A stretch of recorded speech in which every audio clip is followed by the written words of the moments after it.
Pearson stands at 6'2", 205. Last week, 8 of 13, 188 yards, and 3 touchdowns in the 57-0 win over Manning. Pearson in the shotgun. Pearson will dump it off immediately. Far side's caught by Anthony Lyles. Lyles looking for space. Lyles spins away from a defender, and he's got a first down, or at least he's close. Good pass play from Pearson to Lyles, but a flag is down. Not sure if tackle by number 3. It looked like that came after the initial contact by the defender, so they might have gotten a face mask, or they could have gotten, it looks like Joseph Morris was the guy over on that side trying to lay a block on the screen. But again, Lyles, another guy, just similar to Burgess, where if you get the ball in his hands, he can do a lot with it. So, be interesting. And yeah, that's what it was, 15-yard face mask. Added on to the end of the run, so a big first play. Huge penalty there as well for Lake City. Anthony Lyles last season in 2019, 39 catches, 723 yards, and 12 touchdowns. He led the Bulldogs in total touchdowns, total receiving touchdowns on the season last year. Looks like it'll be Willis Lane here taking the shotgun snap, and it'll be a direct snap to Willis Lane as he runs up the middle and gets a couple. Number 22, Willis First Lane carry of the day for the senior running back, Willis Lane. Where's number 22? Stands at 5'9", 180. I mentioned his monster numbers from last year. 241 carries, 2,389 rushing yards for Lane a season ago, and 25 touchdowns. This time Pearson will be back in the shotgun. Ball at the 38-yard line of Lake City. Panthers on the board early, 6-0. Be a handoff to Willis Lane. Lane looking for some space, but he's tripped up for a minimal gain. He was turning on the Jets, but a good tackle there by Shelton Burgess. Third down. And there you go. Puts them in a third down situation here. 3rd and 4 now if you're Camden. What do you do here? Haven't been able to break off a big run just yet. 3rd and 3 actually. As he said, 3rd down and 3 for Camden. Lake City looking for an early defensive stop. It'll be a quarterback keeper by Jafari Pearson, and Pearson's got a first down and more. Pearson's got the edge. Pearson down the sideline, still on his feet, and he's finally shoved out of bounds for a big running play for the senior quarterback. Yeah, what a job cutting back there. Initially got out to that left side. It looked like Lake City might have had it contained. Would have probably still given up a first down, but not as many yards as they did. And a great job by Pearson to bounce it to the outside.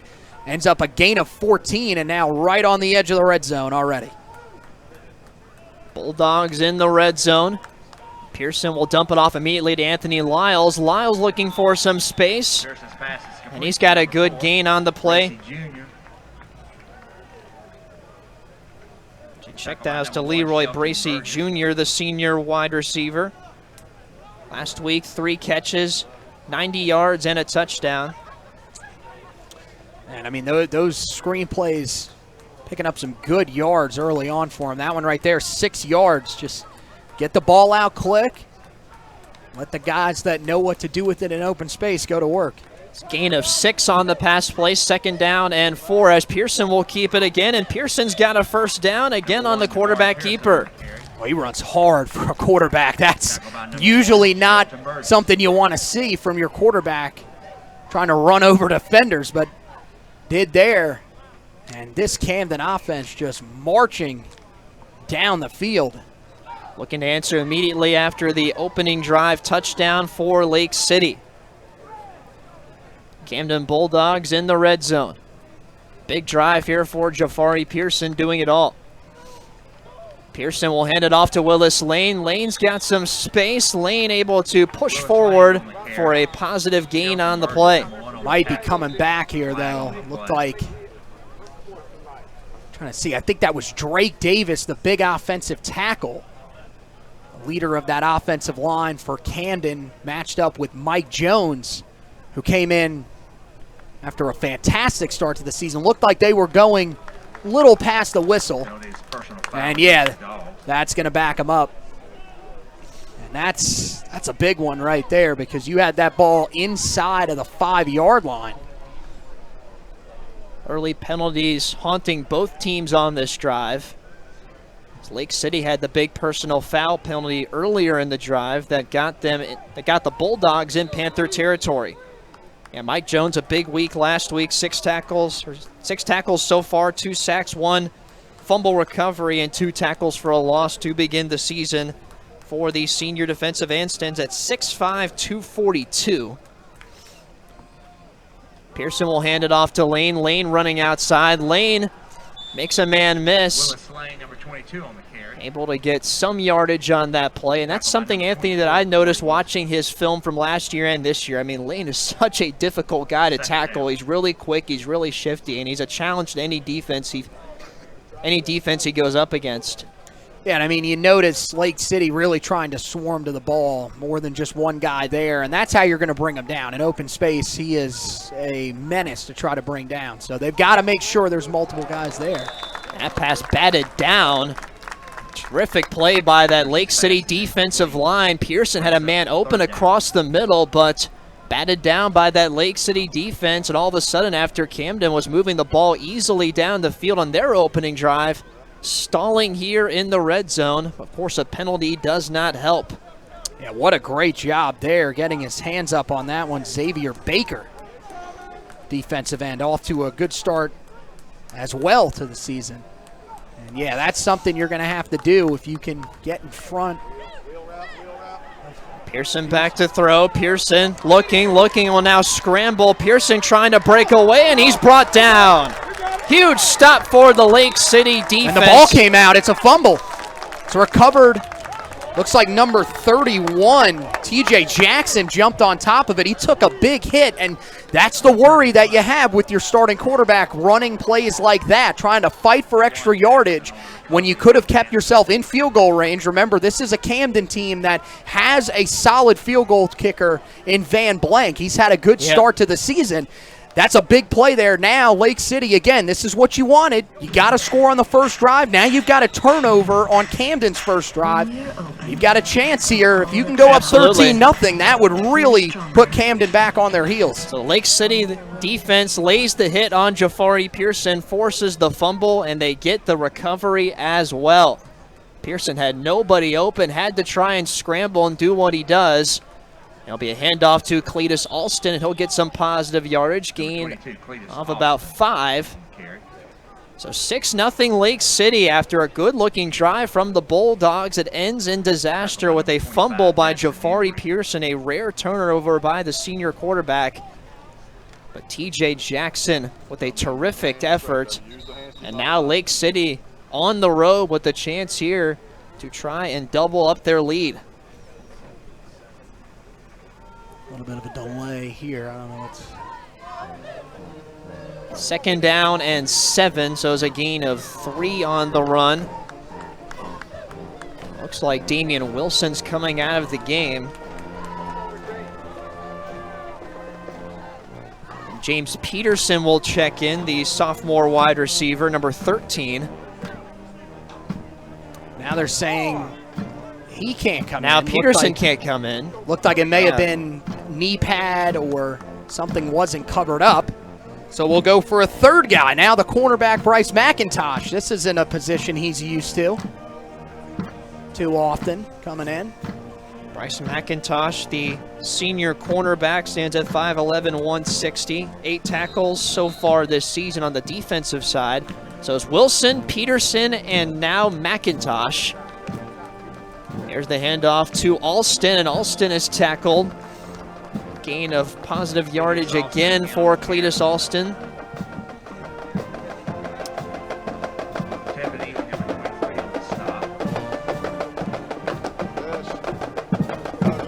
Good job there, filling that gap there by Tevin Ely.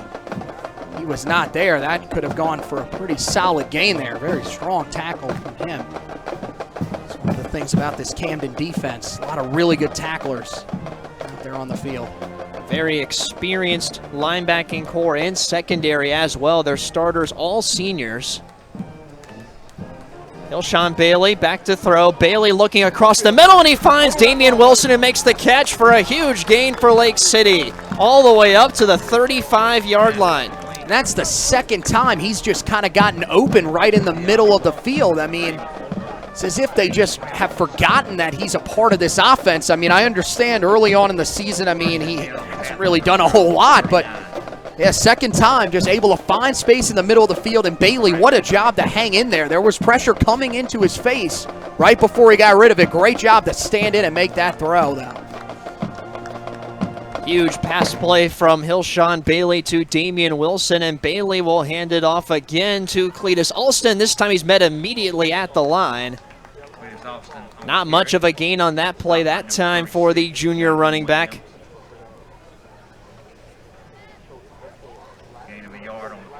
And Damian Wilson last week, so far on the season, 4 catches, 17 yards. 836 total yards for the first 2 games for the Lake City offense. They had 442 in their Week 1 win against Crestwood, 394 last week against Lakewood. It'll be 2nd down and 8 here for Lake City. Already up 6-0, now trying to capitalize off a turnover. Here's the pitch, and a good gain on the play for the Panthers, close to a first down. CJ Barr with his first opportunity of the night. 7 catches, 148 yards so far this season for the junior wideout. I'll tell you, putting those guys on the edge, too, seems to be working right now. Camden not quite able to get out there and seal up those edges the way that they would like.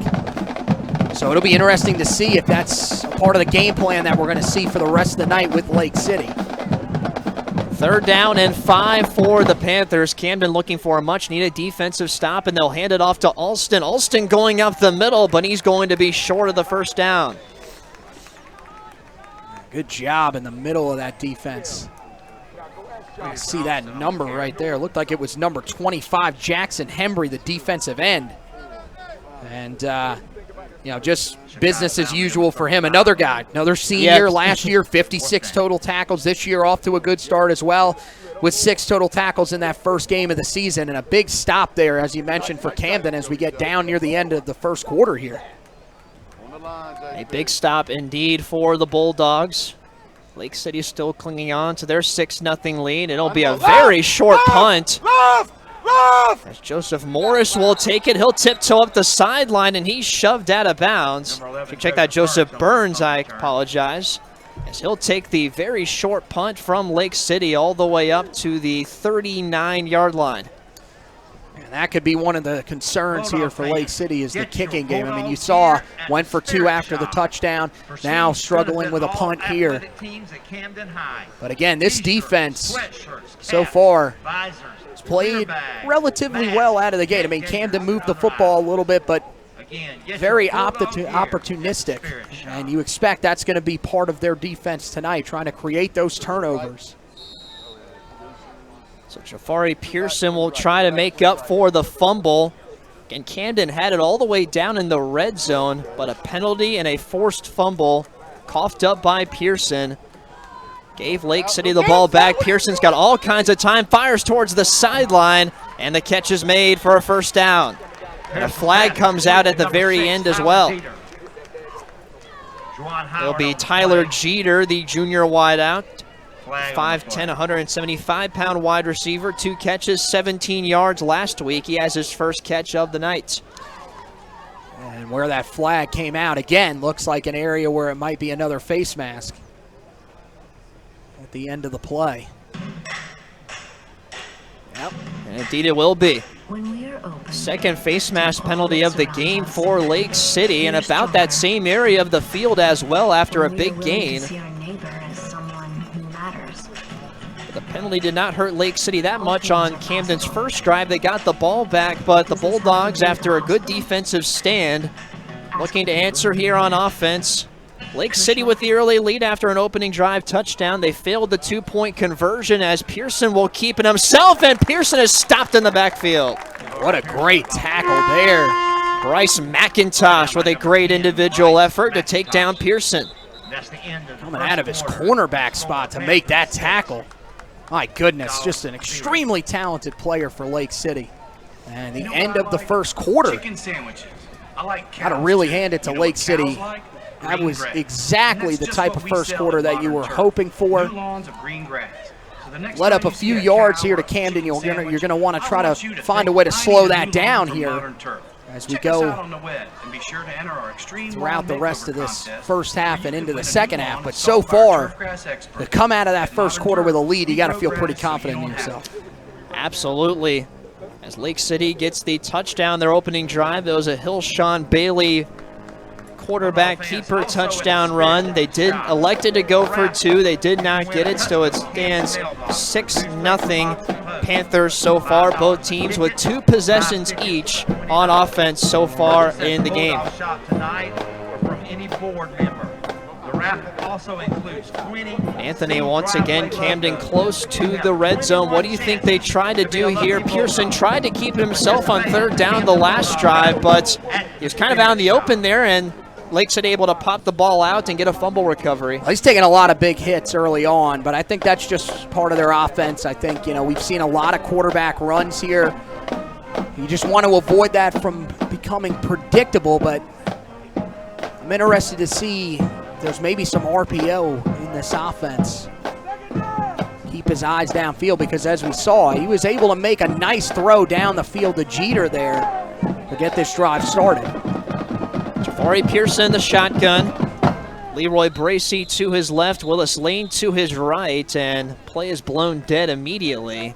I don't even see a flag. Don't see a flag either. I'm not sure what happened there. So start of the second quarter here from Zep Stadium in Camden, South Carolina. It's a 6-0 lead for the Lake City Panthers. 2-0 on the season so far. Camden at 1-0. Not sure what that was. I guess everybody just wasn't quite ready just yet.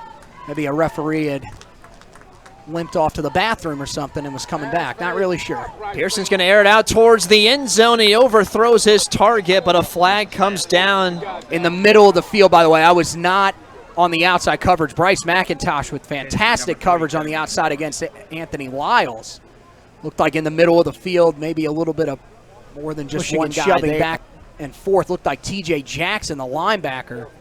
And I think they're going to get an ineligible man downfield. And flag coming in the middle of the field.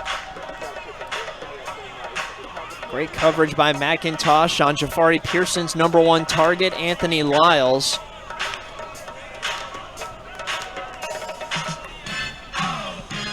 Really back him up. This was a problem for Camden last week. Now, granted, in a 57-0 loss, it kind of, will work itself out. But, 7 penalties, 45 yards. That was something that I was a little worried about for them coming in.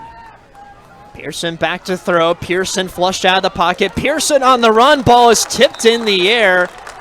Looking for his intended receiver on the play. That was Leroy Bracey Jr., the closest man to it, but Lake City defensive line all in Jafari Pearson's face on that one. Didn't really have much time to throw. And, we heard his name on the last drive, and we're going to hear his name a lot more throughout the night. Xavier Baker getting the pressure there once again. And, that's the thing that I think is a little bit underrated about this Lake City defense. You've got Xavier Baker up front, Mike Jones up front. These guys can get after the quarterback. Be 3rd down and 15 here for Camden. Jafari Pearson's got all kinds of time. Now he's under pressure. Pearson's going to fire, and it's intercepted. Picked off by Lake City. Javier Brayboy on the interception for the Panthers. And Jafari Pearson turns it over for the 2nd time tonight. And just a bad throw back across your body. Pearson's going to fire, and it's intercepted. It was late. And picked off by Lake City. What he was looking at there. And Brayboy, who already had an interception entering the game, gets his 2nd of the season. Yeah, you can tell. We were asking questions about Hillshawn Bailey. I think when you look at Jafari Pearson, he's the guy that's been a little bit rattled here out of the gate. And a great job once again, and we talked about it just the play before, that pressure from Lake City, it's going to be a problem all night. Pearson's got to be able to deal with that. Ball on the 8-yard line. Bailey back to throw. Bailey fires across the middle, and that one's almost intercepted. Great coverage on the play for Camden that time. Zyreek Fowler on the pass breakup, the 5'10", 156-pound corner in his senior season. But yeah, Anthony, I mean, Pearson on that last drive, I mean, he had no time to throw at all. He tried to scramble to the outside, but Lake City, that defensive front has been giving that Camden offensive line problems all night so far. Yeah, he took another massive hit after getting rid of that. Also interesting on that last play, looked like Marcellus Juggins, the outside linebacker, was able to get a hand on it, tipping it before it got to Fowler. And that one short hopped, ooh. As Bailey tries to dump it off, but not successful that time. He is looking for Shamonte Burgess, the junior wide receiver who had 9 catches, 140 yards on the season entering today. Looked like Burgess had a lot of room there, too, if he would have caught. Yeah, that's a tough miss there if you're Hillshawn Bailey. Bailey just short-hopping Burgess, and it'll be 3rd down and 10. Camden defense now looking to answer after the interception thrown by Jafari Pearson, and a great play by the senior cornerback, Javier Brayboy. Well, your offense helped you out last week by scoring 57, so now it's time for you to help them out and pick them up. I mean, you're going to have games like this, and this is what your defense is here to do. And if you're Bailey, just keep doing what you've been doing. This is, believe it or not, this has been your drive. 3rd and 4th down have seemed to be your comfort zone. So, your guys have given you some decent time to throw. And again, I would look over the middle. I mean, they have not covered Damian Wilson so far. They've been worried about everybody else, and for a good reason. I mean, Shaquan Epps has had a couple of big touchdowns to start the season. Burgess, always a problem on the outside, but that'd be an area I'd look to go back to until they can cover that. Absolutely. We'll see what Hillshawn Bailey does here on 3rd down and 10. Ball at the 8-yard line of Lake City. And this Camden defense we talked about in the pregame allowed just 34 total yards last week against Manning in their 57-0 win. 34 total yards. I don't think I've ever seen that before. Have you got the number right? Because you said 37 earlier. 37 or 34. I can't quite remember. It's somewhere around that number. I have 35 as the actual number. It's somewhere around 35 that number. on 34 plays was what I had. So somewhere in the 30s was what they allowed last week. High 30s. That is still video game-like numbers. So it's impressive to say the least. Absolutely. 3rd down and 10 here for Lake City. Bailey will try and dump it off, but it's batted down. That time the pressure all in Bailey's face by that Camden defensive line, and a good stand for the Bulldogs. Yeah, that was just, everybody just got there way too quick for Bailey to be able to find any sort of window to try to dump that screenplay off to. All your offensive linemen got downfield. They would have had some good blocking room, but they did not even try to chip, it looked like, on that play. Guys immediately in his face, and now the area of this Lake City team that is a little concerning. Let's see what they can do here on their second punt. They'll punt it from the end zone. He's able to get the punt away. So the punt will be taken at about the 30-yard line, and he'll be stopped immediately. Nevertheless, terrific field position here for the Camden Bulldogs. Number 2, Anthony Lyles on the punt. Update from around the area: Crestwood out to an early 11-0 lead, excuse me, through the first quarter. A pair of safeties and a touchdown run from Jace Cauldron. So a good start for Crestwood, a team that's battling in the middle of that conference and trying to keep themselves around in shouting distance in case one of these two teams slip up to try to sneak into that playoff spot. Of course, the top 2 teams from each region going in this year. So these could be the 2 teams that we see in the state playoffs out of this region this year. Certainly looking like it so far. Still a 6-0 lead for Lake City. 11:15 to go here in quarter number 2. Here's the handoff to Willis Lane. Lane's got space. Lane turning on the Jets. Lane to the end zone. Touchdown, Camden. That's exactly what Willis Lane can do for you on the first carry of their third offensive possession. The Bulldogs tie it up at 6. Hadn't been able to break off a big one yet, but gets to the outside. And again, you talked about it, just so tough to bring down, even at his size of 5'9", 190, and that's being generous, I believe, as well. He is able to break through and find the end zone, and that's a big one for a Camden team that first 2 drives struggled with turnovers. And they'll go for 2 here, and they'll hand it off up the middle, and they get the 2-point conversion as Willis Lane will take it for 2. And it is an 8-6 lead here for the Bulldogs. 4th rushing touchdown of the season for Willis Lane. I mentioned in the pregame, 11 carries, 166 yards, 3 touchdowns in the win over Manning. And they get the offensive play they most desperately needed to go on top. And then you get the 2-point conversion to take the 2-point lead. That's going to probably be one of the storylines here, with Lake City more than likely going for 2 every time that they score. But yeah, I mean, you gotta hand it to Camden. I mean, you could have gotten down on yourself there after the slow start. You turned it over twice, so why not just put it in the hands of your best player and let him try to take over? And if you're Lake City, look, I mean, you let up a long touchdown run, but for the most part, you've done a good job of containing him. Don't let this get you down. That's just one long run. You've got to be able to bounce back. But yeah, Camden with a little bit of confidence here. Huge touchdown run for the senior running back, Willis Lane. Nearly 2,400 rushing yards a season ago, as Van Blank will kick it away for Camden. It's a short kick. It will be fielded at about the 15-yard line. And looking for the return, and he's got some space, but finally brought down that time just across the 25. Good return there. And again, notice they went to the other side this time. James Peterson, though, with a good return. James Peterson, the sophomore wide receiver. So Hilshawn Bailey and the Lake City offense will go back to work, trailing by an unusual football score so far, 8-6 here with 10:59 to go in the second quarter after the long touchdown run by Willis Lane. Yeah, I was almost certain that was a Padres-Dodgers score. It looks like it. It definitely looks like a baseball score, no question about it, but it's mainly due to neither team going with their kicking game so far on the extra points. Here's the handoff to Cletus Alston. He'll gain a couple on the play, but he's wrapped up immediately by a host of Bulldog defenders. Looked like Chavis, defensive end, that got out there, make that tackle.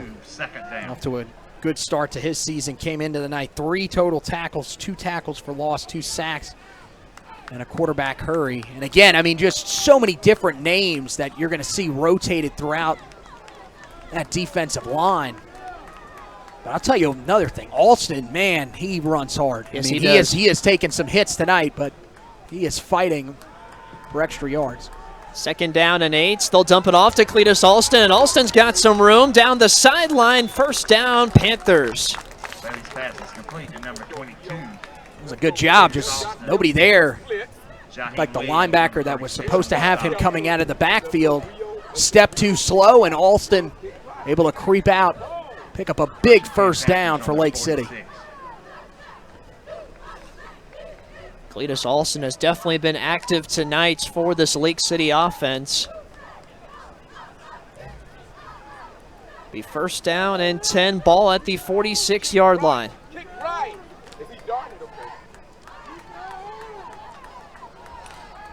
Bailey will fire near side, but he overthrows his target, looking for Damian Wilson again on a quick pass, but nothing there for Lake City. 2nd down. To be honest with you, I think that might have been better that he didn't catch that, because he was going to take a huge hit right there. Camden had read that out. Both Joseph Burns and Jaden Lee had that read very well. Talked about this experienced secondary for Camden, all seniors at both safety and corner. led by James Krim, Joseph Burns, Zyreek Fowler, and Jaden Lee, all in their senior year. Here's Cletus Alston again. Alston breaks a tackle. Alston looking for some positive yardage, but he'll be dropped backwards. Goes to about the line of scrimmage on second down. No room to run there for the junior back. Looks like it's going to be third down and about 9 on the play. Looks like he did gain a yard. Tell you what, I got to go back and watch more of Joseph Burns because this kid is everywhere. I mean, he came from all the way back at a deep safety spot to make that initial contact. Now, didn't get the tackle. Good job by the rest of the linebacking core to swarm around. But again, when you have a guy that is that quick that can affect plays like that, it's going to make it tough on any offense. So there's no gain on the play. Third down and 10. Bailey pump fakes. Bailey looking across the middle. Bailey still got time. Bailey fires to his receiver. That's caught by Burgess. Burgess still on his feet, and he's shoved out of bounds. A couple of flags on the play immediately. At the moment, it's a big first down throw by Hillshawn Bailey on 3rd and 10. Not really sure what this flag is about. Maybe an offensive face mask, but it didn't look like he was pulling on the face mask as much as it was a stiff arm. But again, you see Bailey just finding a way to continue to keep the play alive and find someone downfield. Personal foul against the Dogs. And it's against Camden, okay. Personal foul, not sure exactly what it was, probably face mask. Personal fouls galore tonight for both of these defenses. But helps out Lake City in a big way as they'll take it all the way inside the red zone. It will be 1st and 10 at the Bulldog 15 on a big 3rd down and 10 throw from Hillshawn Bailey to Shamonte Burgess. Bailey will hand it off. Not much there, gain of a couple. Number 1, Shelton Burgess on the carry. Shelton Burgess on the carry for Lake City. Talked about Joseph Burns. He's got offers currently from Charleston Southern and Davidson. The senior free safety stands at 6', 181. I can definitely see why Anthony's got a couple of D1 offers. More to come, I imagine. Oh, definitely. I mean, just flying around everywhere so far. Let's see now. There's a flag. Trying to quickly count up. There might be too many guys. Yeah, legal substitution. That's what it looks like. Might be. I think it's too many guys on Camden's side. Just a lot of confusion so far early on for Camden. And yeah, we've seen 2 of those now. Legal substitution, along with the 3 face mask penalties. So yeah, very sloppy game early on. Cletus Alston will come back in the game as Lake City will go in the huddle. Ball at the 13-yard line, 2nd down and 8. 8-6 Camden on top. 8:14 and counting here in the second quarter as Bailey will keep it himself. Bailey looking for the edge, and he will not get much.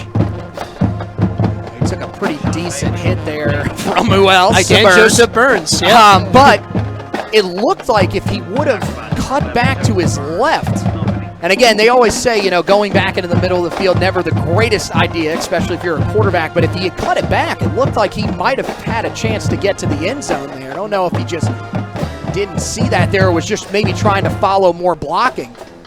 But now 3rd and 4.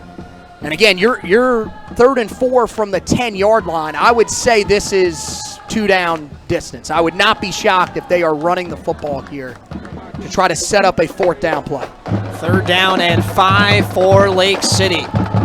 Trailing by 2. Not scored since their opening possession of the ball game. Bailey fake the handoff. Bailey fires towards the end zone. Touchdown, Lake City. And who is it? Again, in the middle of that defense. They have not been able to take away that tight end. And I think the fake caught him off guard there. They thought they were handing it off. It sucked those linebackers down just enough. And right in the middle of the field, it's Damian Wilson. That play's been there 3 times already. And you got to hand it to him. They keep going back to it. I said it. Go back to it until they stop it. And they haven't so far, and now you get a touchdown out of it. Great play there. Great call by Lake City's offensive coordinator on that play. There's a play action, faking it to Alston, able to find Damian Wilson across the middle, and they'll go for 2 again here. And he'll hand it off on the keeper to Hilshawn Bailey as he dives towards the end zone. Is he in or not? Haven't seen us. Newman's Furniture and Home Did not get a Yeah, signal. I guess. No, they said, okay, they've changed the score, so they got it. They do get the 2-point conversion on the keeper by Hilshawn Bailey, so it's 14-8 Lake City here on the road at Zepp Stadium. Furniture and accessories as well. Yeah, they are definitely If your home needs it, we've got it at Newman's Furniture and Home Store. fighting in this game. What a job. Again, it would have been easy there. Let up the first touchdown. Okay, now Camden takes the lead. This is the team that was supposed to be in control. Would have been easy to roll over, but Lake City fighting back. But I'm proud of how Kershaw County came together. Now we'll see what Camden's got here. I don't know if Camden was quite expecting this much of a fight in this game. Building business and securing Lake City certainly making it difficult early. That offense has made a number of really impressive plays. Hilshawn Bailey with a nice performance so far, going to Damian Wilson on the touchdown throw. So it's 14-8 Panthers over the Camden Bulldogs. 7:09 to go here in the second quarter. This will be another short kick taken just shy of the 20, and they'll take it past the 35. Short kickoffs, giving these offenses really good field position to begin. And like I said, now let's see what Camden's response is. You would think now you've had a lot of success running the football, or had a lot of success on that last drive running the football. So now you would think they're going to go back to that. Ball will start at the 36-yard line. And they're getting close to halftime here. What has been the most impressive performance you have seen so far in this one? I don't know. I mean, I think you got to give Damian Wilson a hand. I mean, he's finding ways to get open in the middle of the field. Hilshawn Bailey has been fantastic so far. And you know, this right now, I got to admit, I'm surprised that Lake City has been able to create a couple of turnovers that they have so far. I'm shocked because I didn't think Jafari Pearson would make those mistakes. No. You know, being a senior, having run this offense for a while now, but you got to hand it to them. And they've gotten a lot of pressure in their face. But even, I mean, for Camden, look, you haven't played well at all, and you're down by 6 because you've got such a dynamic player in your backfield that's had a lot of success in Willis Lane, and you would expect he's going to continue to have a lot of success. And I mean, again, we're still got 7 minutes until halftime, plenty of time. You know, this could definitely take a turn here. You never really know. High school football can change just that quickly. But you know, both of these teams, I mean, there's a reason why this was a fight for who's going to win this region. And I think everybody in the preseason, you know, definitely before everything set in with COVID, but now with everything getting shifted around again, being an all-conference schedule, you thought, okay, a senior-laden team like Camden that is seen as a powerhouse, is seen as a state title contender, they make sense to be the favorites in this conference. Lake City says to themselves, hey, look, you guys are counting everybody else in this conference out. We've got talent here. We've got a senior quarterback. We've got a defense that's got some really talented players as well. So you need to take notice, and they've shown that so far in this game. 14-8 Lake City with 7:01 to go here in the second quarter. Camden's one score coming on a 28-yard touchdown run by the senior running back Willis Lane. He then converted the 2-point conversion. Lake City scored first on their opening drive with a touchdown run by Hilshawn Bailey. They've also forced a couple of Camden turnovers in this one as well. They'll hand it off immediately to Willis Lane, and Lane will fight forward for some positive yardage, close to the first down marker. Willis Lane, number 22, the ball carry. And you felt that was coming. I mean, you had the success running to the outside the last time. Now they go back to the other side and pick up a nice gain of 6. Second down and 4 for Camden. They'll hand it off to Leroy Bracey Jr. Jr. looking for the edge. Bracey still on his feet, past midfield into Panther territory. Yeah, good counter there. Really got those guys to bite. Freed up some space, but then some missed tackles on the edge. You had Shelton Burgess and TJ Jackson could have brought him down for shorter gains, but a good job to keep fighting there by Bracey. Leroy Bracey Jr., the senior running back, stands at 5'9", 165. And the handoff to Willis Lane, and he's met immediately. Willis Lane, number 22, the ball carrier. Gain of a couple on the play for Camden. You can hear the defensive coaches that are right near our mics up there yelling strip. And again, that's something that I thought we would see, a very aggressive Lake City defense trying to create as many turnovers as they possibly can. But Willis Lane is he's a veteran. I think he knows he's going to make sure he's hanging on to that football. Absolutely. 2nd down and 8. They'll hand it off to Lane again. Lane pushing forward for positive yardage, tries to spin his way out of a defender, and he's gang tackled by the Panthers. They go to Lane again, close to a 1st down. You look at how small his frame is, and you wouldn't think he's a guy that can push through players and keep running, but he's done that a couple of times tonight. Now a chance, though. You got him 3rd and about 2 or 3 here. And a chance to get off the field if you're Lake City. That would be huge here. 3rd down and 3 for Camden. Pearson in the shotgun with Bracey to his left, Lane to his right. I almost wonder if this 2-down territory, too.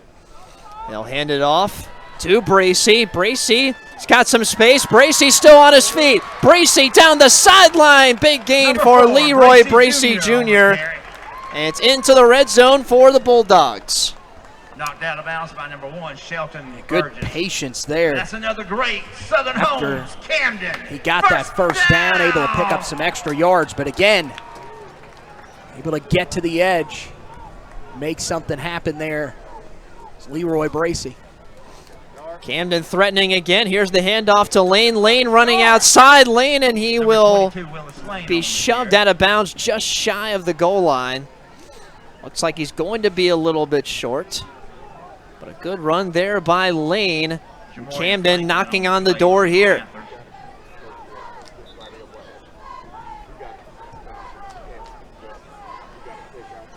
That run game really starting to settle in now.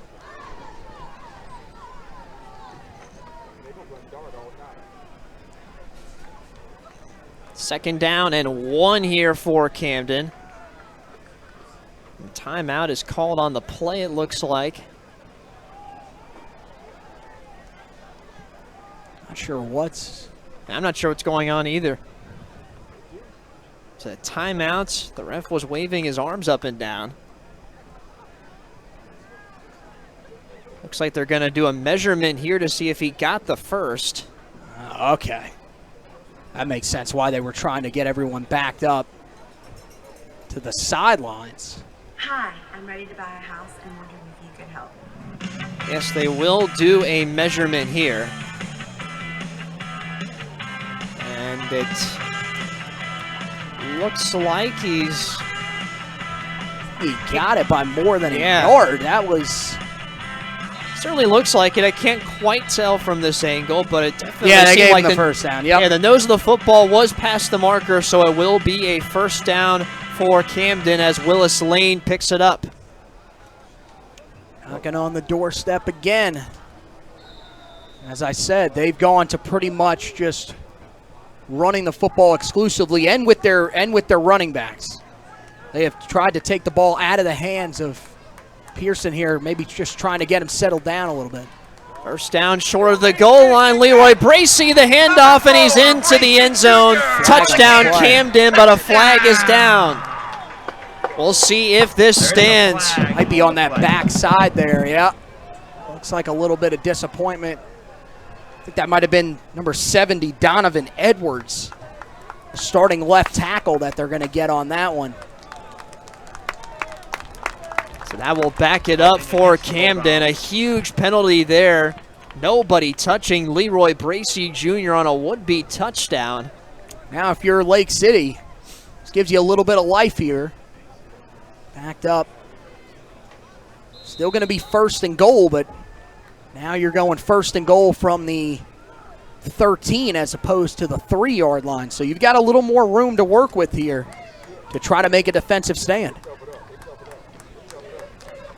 Still 1st down and goal. Quarterback keeper by Jafari Pearson. Pearson makes a move. Pearson still on his feet, but he's finally tackled by his ankles. Number 1, Jafari Pearson on the carry. On a late flag coming way in. I'm not really sure exactly what that's for. Shelton Burgess on the tackle. Looks like they were saying something to the wide receiver, Anthony Lyles Jr., but I'm not really sure. That was a very late flag and came from the side judge all the way on the backside of the play. Not really sure how he would have been able to even pick up that call, but it's intriguing. There's been a lot of interesting flags in this game, that's for sure. Against the Panthers. Looks like a personal foul on Lake City. All right, and again, you know, here in high school football, not nearly the explanations you get at the other levels. Absolutely not, as it'll be a handoff to Leroy Bracey again, and he stopped short of the goal line. Nowhere to go that time for the senior running back, Leroy Bracey Jr.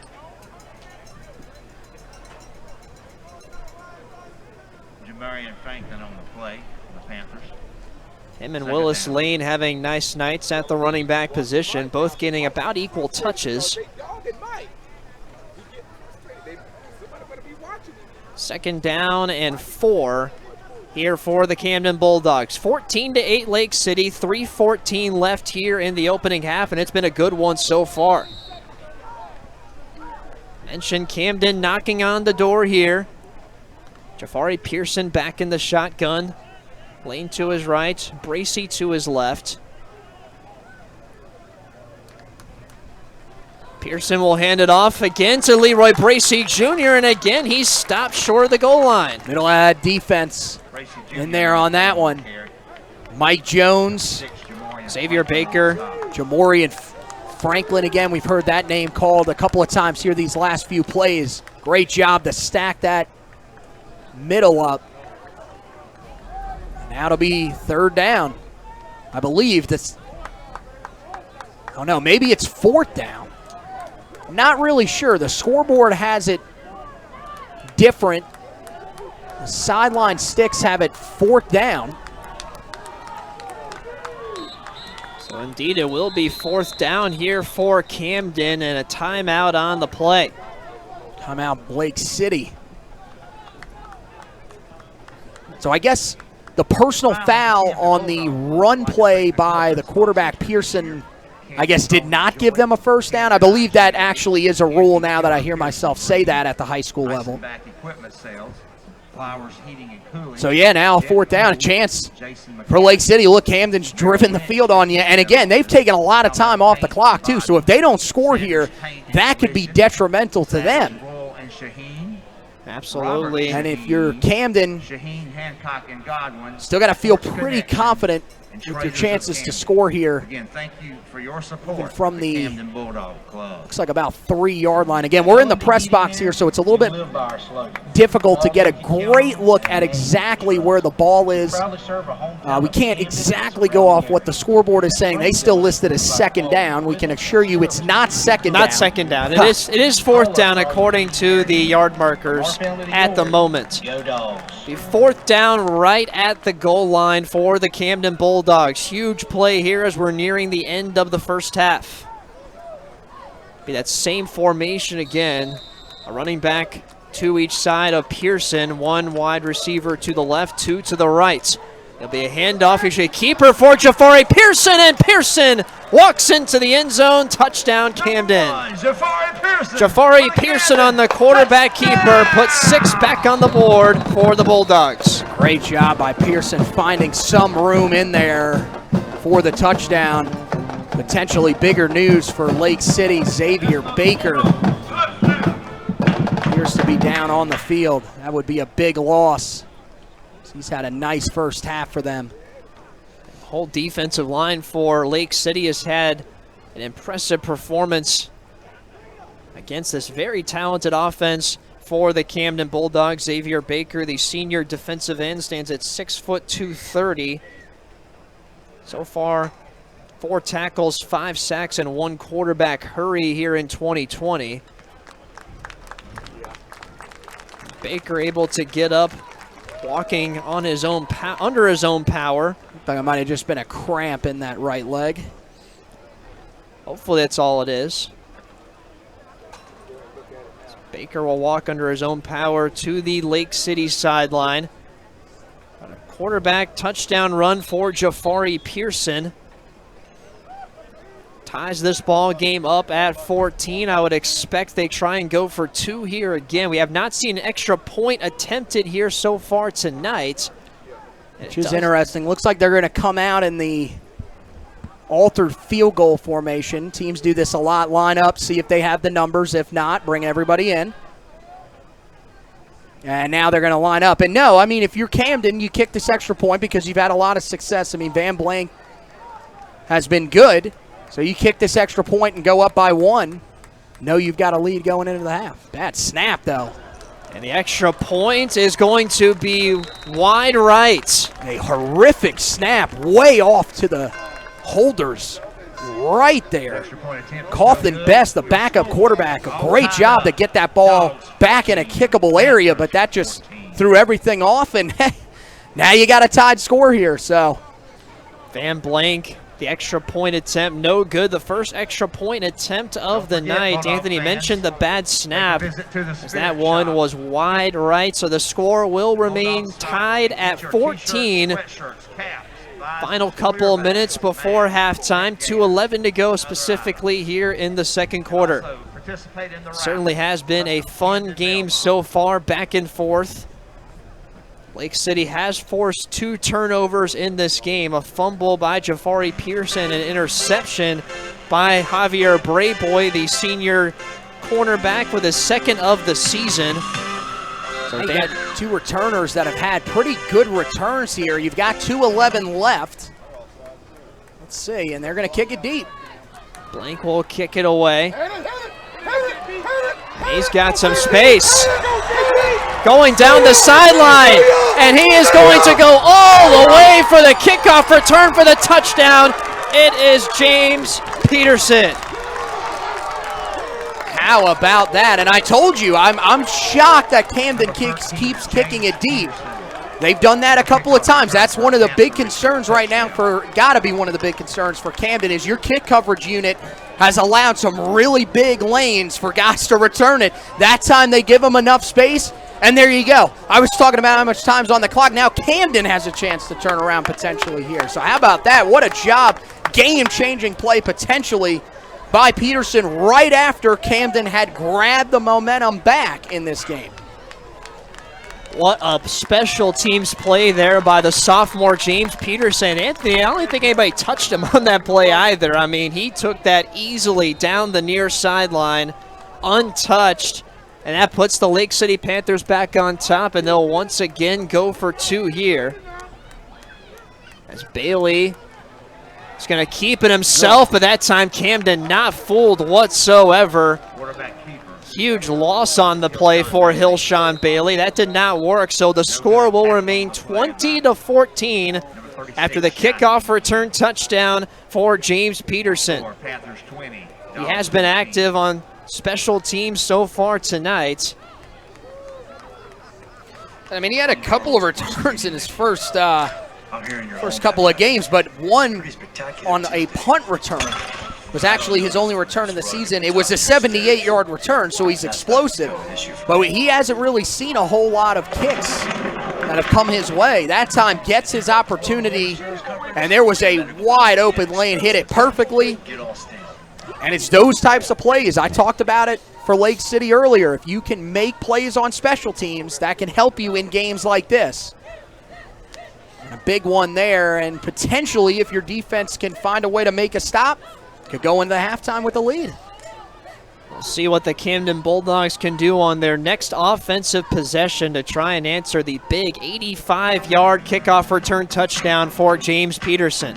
See, it's interesting because Camden has really gotten the ground game going, but with 1:55 to go, your 2-minute offense doesn't really run great when you're running the football. So it'll be interesting to see how they sort of balance this here. Getting good field position off this kick return could help.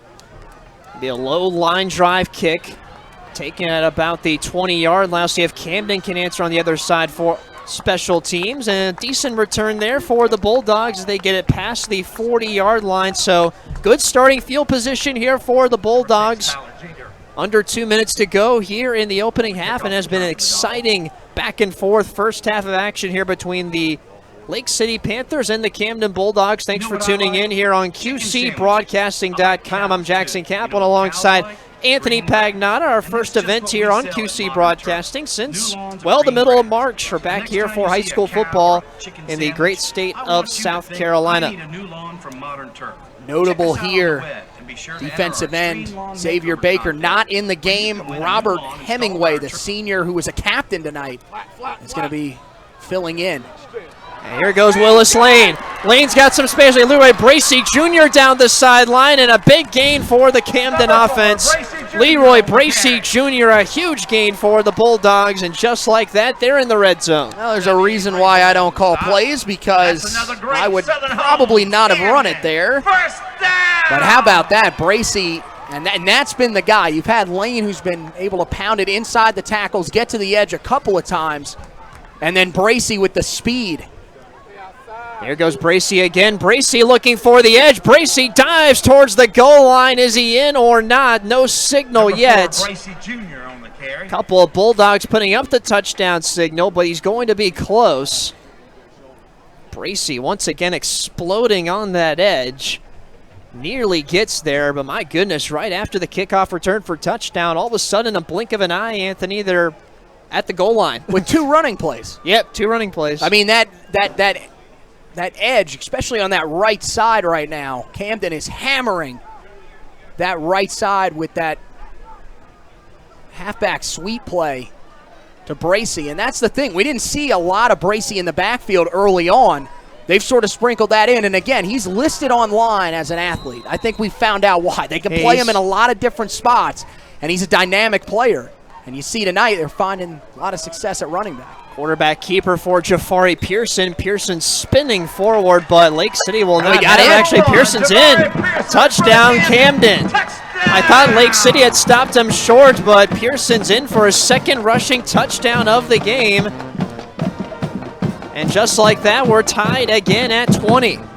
Looked like it was just a good job in the middle to be able to get their hands on Pearson, but the problem was they weren't able to quite get him down, had to spin him, and he ends up spinning forward into the end zone for the touchdown. Good job there by the senior quarterback, Jafari Pearson. A talented quarterback last season in 2019 for Pearson.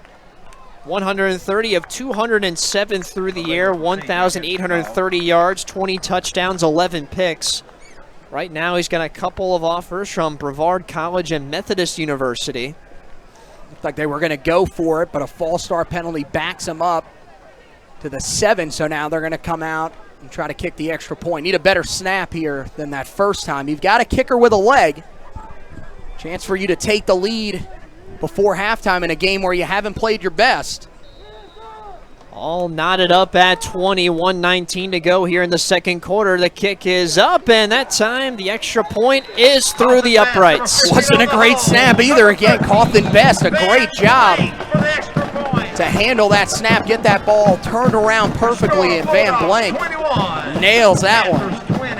First extra point good of the night for either side. Van Blank puts it through, and Camden is back in the lead, 21-20. And Anthony, this game right now is exceeding my expectations so far. I mean, it's been back and forth all night, a lot of drama. Lake City's defense has forced those 2 turnovers, which have been huge. We've seen just about everything. Great defensive plays, explosive runs, the big kickoff return for a touchdown, and we're only 1 half in right now. The pace of this game right now is amazing. I mean, both of these teams really starting to feel it. You know, the only thing right now, I mean, Lake City's kicking game is the only thing that's really holding them back, because they've been having to go for 2 after every score. But, man, this is a fantastic battle. And for Camden, I think some of this has to do with the fact that you played a Manning team in your first game that wasn't really that great of a football team. You ended up beating them. Your starters didn't get as much as they needed to. Looks like there's not really sure. They're going to blow that play dead. Maybe a little bit of a squib kick there from Van Blank, trying to keep it away from James Peterson or anybody at this point for the Lake City return game, as James Peterson took it 85 yards to the house untouched. That makes sense. I mean, you've had all of the kickoffs, all 3 of them have gone for 20 or more yards a return. So, yeah, staying away from those 2 guys makes a little bit of sense here. All things are possible. And now they have a little bit more room to work with after the offsides. Second time we've seen that on Camden as well.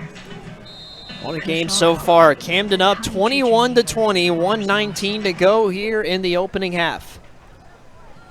It's time a successful squib kick. It goes off the chest of Damian Wilson. A flag comes down. Makes sense. Yep, who was that coming in there late? Looked like number 5, James Krim. Just came in late an extra hit. I mean, Damian Wilson clearly on top of the football, clearly had possession, didn't have to do that. And now, with 1:16 to go, that's going to move the ball across midfield all of a sudden in a game that didn't seem like it was going to be filled with a lot of offense. Lake City with a chance to add some more points. There certainly has been a lot of offense here tonight, that's for sure. A little bit of a squib kick from Van Blank, successfully recovered by Damian Wilson as he bobbled it at first, but... And see, that's something you got to get under control there. I mean, that's another mistake. Granted, not the same type of mistake, but another mistake by your coverage unit. You got them, a little bit further back than you'd had them really all night, and then you take a penalty, now you put them across midfield. Ilshawn Bailey all alone in the backfield. Bailey back to throw in the pocket. Bailey's going to step up. Bailey hit from behind, and he's sacked. A flag is down, however, but it's going to be a hold. Looks like it's going to be Andre McFadden, the offensive right tackle. Got the hold on the edge there. Dontrell Stratford, the first one to Hilshawn Bailey on the play. So that will back up. Kind of shocked they're going to take the penalty here. That's interesting. Although I guess from the spot of the foul is what they're thinking. First time we've seen the quarterback go down for either side tonight.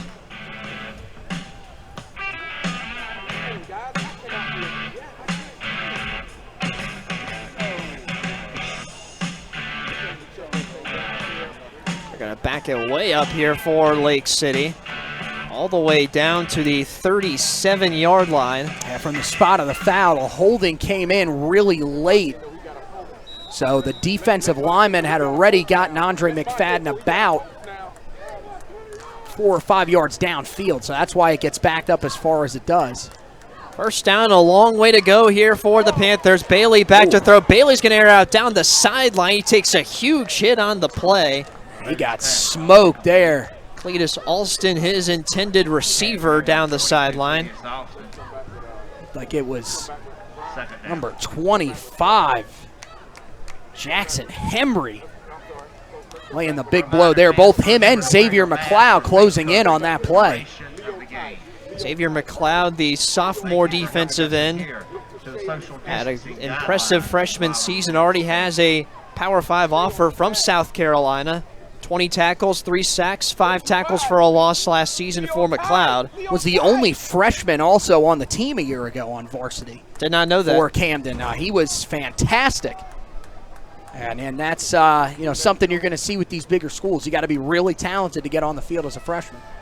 Bailey back to throw. Bailey's going to air it out down the far sideline, but overshoots his receiver. Pass falls incomplete, intended for You gotta hand it to Tariq Fowler over on that side. He's been the guy on Shaquan Epps the entire night. That's their leading receiver coming in. That's the first time he's even been targeted. So Fowler has done a fantastic job. Again, another guy, if you look at the stat sheet, he's not really going to jump out to you, but that's because he does such a great job locking receivers down on the outside. About to say, we have not heard Shaquan Epps' number called a lot tonight.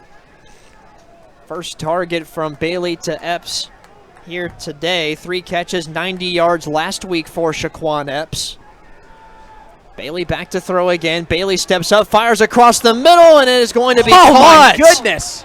Caught that time by C.J. Barr. Oh, I thought that was, oh, man.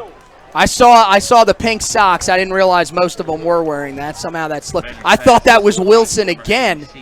I don't know how he threw. That's one that he will, that if it is complete, they will say, great job on the completion.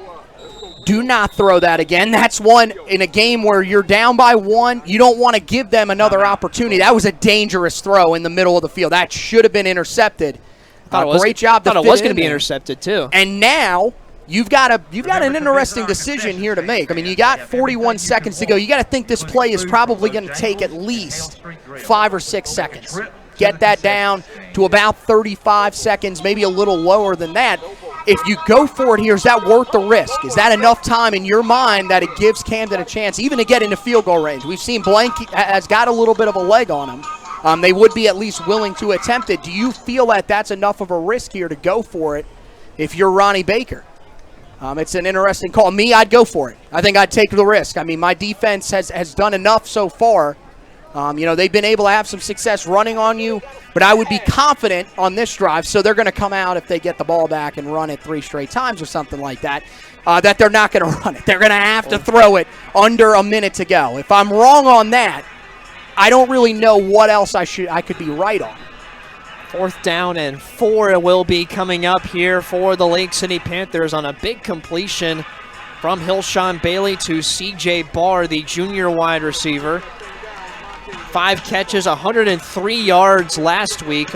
On the season, 7 catches, 148 yards for Barr. So indeed, Anthony is correct. Lake City will go for it here on 4th down and 4. Big play. Bailey back to throw. Wide open over the middle, but it falls short. Cletus Alston was open. Nobody around him, but Bailey short hops the throw and a turnover on downs. That would have been a huge play. That's one in a game like this you gotta have. But again, a little bit of pressure in his face. Maybe had to throw off the back foot a little bit. That's one you need to be able to hit there, especially with how open he is. And that's a concern right now for Camden. The middle of the field is wide open on you so far tonight. Lake City's going to continue to attack that in the second half, but man, that one hurts. Short hops Cletus Alston on what would have been a huge 4th down play, and now Camden gets one more shot before the half. Jafari Pearson looking downfield. He's got a man open down the far sideline, and that pass is going to be caught. Actually, no, they're going to rule it incomplete. Yeah, I thought they were. I thought that was based on the right reaction call of the Camden sideline. Did not see the signal from the ref, but it will be incomplete. Yeah, it looked like that hit the ground. Again, we have an even worse angle than the referees have from the press box, but that looked close. There's been a couple of plays like that, though, here late in the half. A couple of throws that have short hopped. That's another one right there. Pearson, you'd like to have that one back. That's one you would definitely like to have. Would have put you on the edge. Ball was intended for Joseph Morris, the senior wide receiver. 2 catches, 61 yards, and a touchdown last week. 21-20, Camden on top. 31 seconds to go here until halftime. Pearson all day to throw. Pearson this time pressure. Pearson flushes one out to the right. Pearson fires across the middle, and it's batted away. Getting a hand on it that time was E.J. McClam, the senior outside linebacker. 3rd down. A big linebacker as well, 6'3", 200, committed to North Carolina A&T. That's another one. Questionable throw. Is way behind his intended receiver. Wasn't a bad option to throw to. Bracey looked like he was at least somewhat open in the middle of that defense, but threw it behind him, nearly threw an interception. 3rd down and 10. Handoff to Willis Lane. Lane pushing forward for positive yards, but he's going to be short. Actually, Lane breaks the tackle. Lane still going down the sideline. He will not be brought down. Huge run on 3rd down and 10 for Willis Lane. I thought he was going to be down short of the 1st down marker, but able to bounce to the outside and get a big 3rd down run. Just ran through a defender. I mean, the guy was draped all over him and somehow just kept going. What a fantastic run there from Lane. And that was a play that was, I think, drawn up to get you out of the half. 11 seconds to go here in the 2nd quarter. One last chance for Camden. Pearson going deep, and it is caught by Bracey. Actually, no, incomplete. Thought Bracey is able to hang on, but another good play in the secondary for the Panthers. 7 seconds to go here in the 2nd quarter. Camden, it looks like they're going to try to score here. What has been a pretty long first half. 21-20. It's been back and forth all night. Yeah, this is one of those plays where you're probably going to look deep, especially your 2 guys on the outside, probably run deep route, see if it's there. If it's not, take off and run and see if you can't get there. This will be the last play, it looks like, for Camden. Pearson firing towards the sideline, caught by Anthony Lyles, and Lyles is going to be shoved out of bounds. And that will be the end of the half. And what a half it was. 21-20, the Camden Bulldogs lead the Lake City Panthers. Back and forth all night long so far, as the last chance desperation heat from Pearson to Lyles, just a little bit short. And we are going to halftime here from Zemp Stadium. We'll take a quick break and then come back and recap what was an action-packed first half here in Camden, South Carolina. The 2020 homecoming ceremony.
Ladies and gentlemen, it's now time to begin the 2020 homecoming ceremony.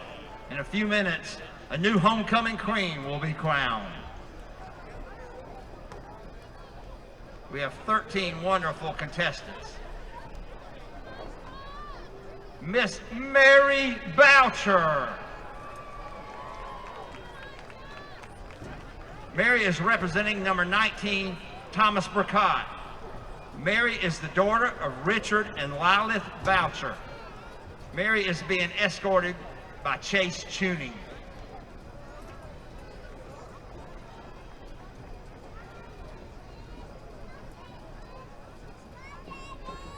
Miss Mary Boucher.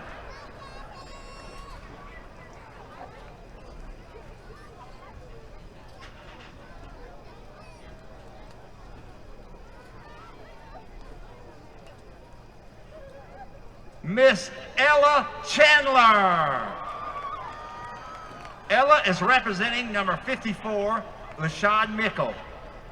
Ella is the daughter of Charlie and Happy Chandler. Ella is being escorted tonight by Kirkland Pottinger.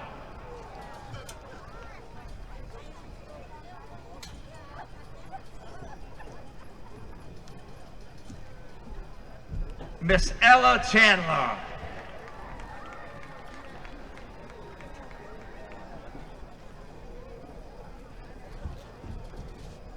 Miss Morgan Clay.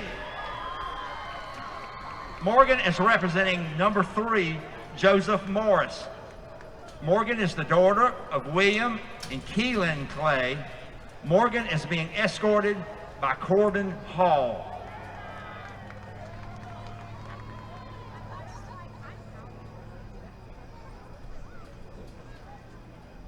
Miss Morgan Clay.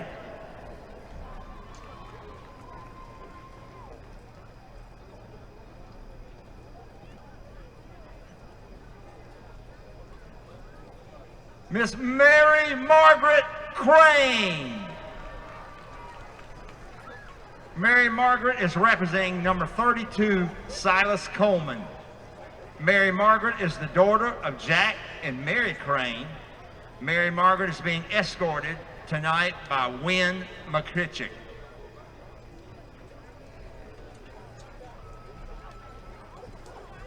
Miss Mary Margaret Crane.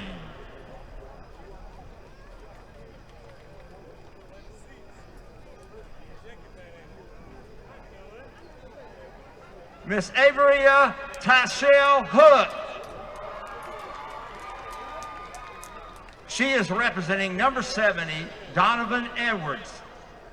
Averia is the daughter of Yolanda Wood Hook and Earl Hook. Averia is being escorted tonight by T.J. Warren.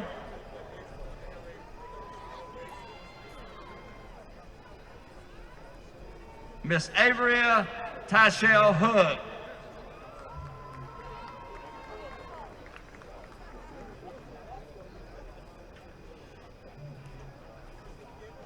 Miss Dayton Jeffco. Dayton is representing number 5, James Krim. Dayton is the daughter of Natalie Norris and Derwin Jeffco. Dayton is being escorted tonight by Drew Neal.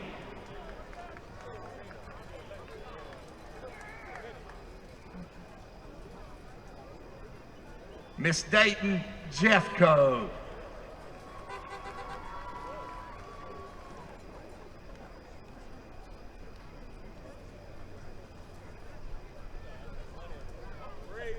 Miss Ayana Monet Kelly. Ayana is representing number 12, Zarik Fowler. Ayana is the daughter of Victoria Glee and Ralph Kelly. Ayana is being escorted tonight by Lucas Horton.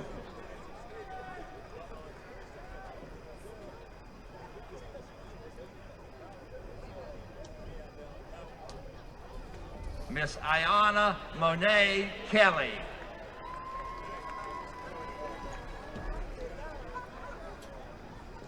Miss Elise Kendall. Elise is representing number 25, Jackson Hembry. Elise is the daughter of Brent and Amanda Kendall. Elise is being escorted tonight by Hampton West.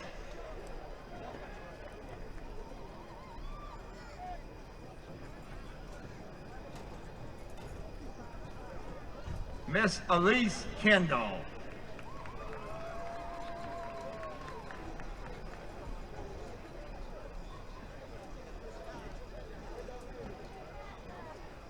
Miss Shalia Martin.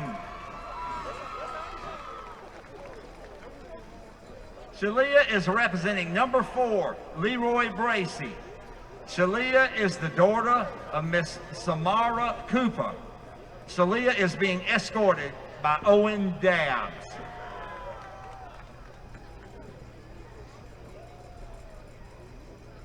Miss Shalia Martin.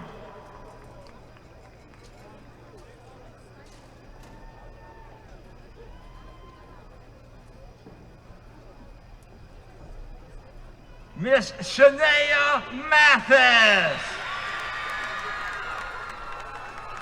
Shania is representing number 22, Willis Lane. Shania is the daughter of LaShonda Duran and Willie Mathis. Shania is being escorted tonight by Zyreek Bradford.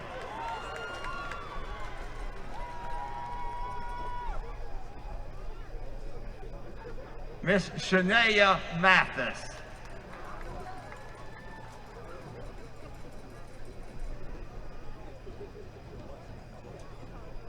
Miss Annie Navarro. Annie is representing number 1, Jafari Pearson. Anna is the daughter of Jorge and Maria Navarro.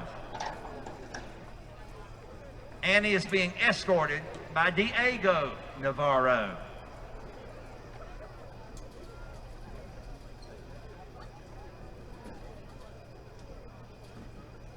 Miss Annie Navarro.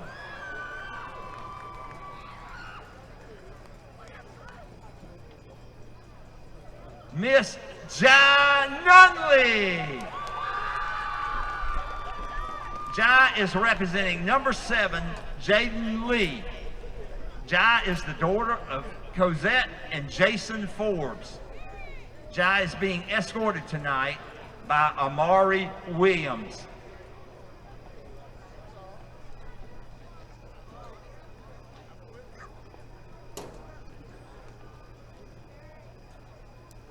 Miss Jai Nunley.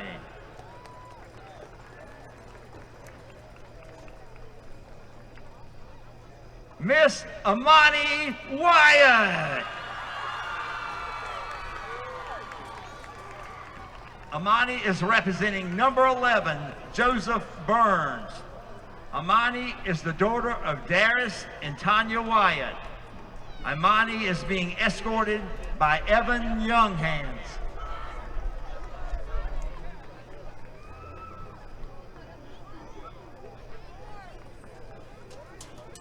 Miss Amani Wyatt.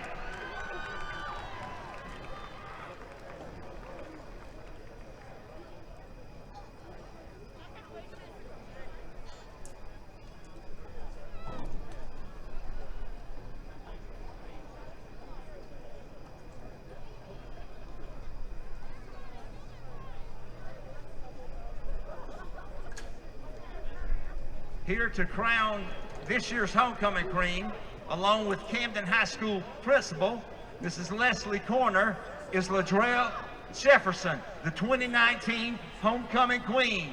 Welcome home, Latrell.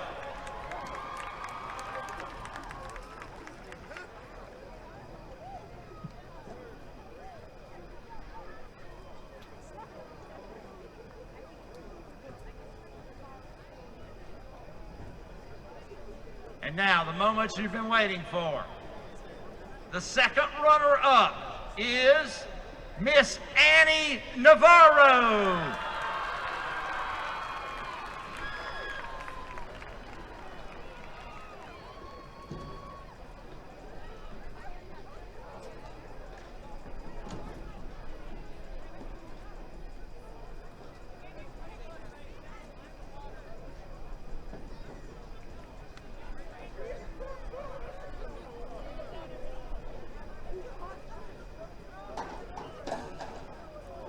And your first runner-up is Miss Amani Wyatt.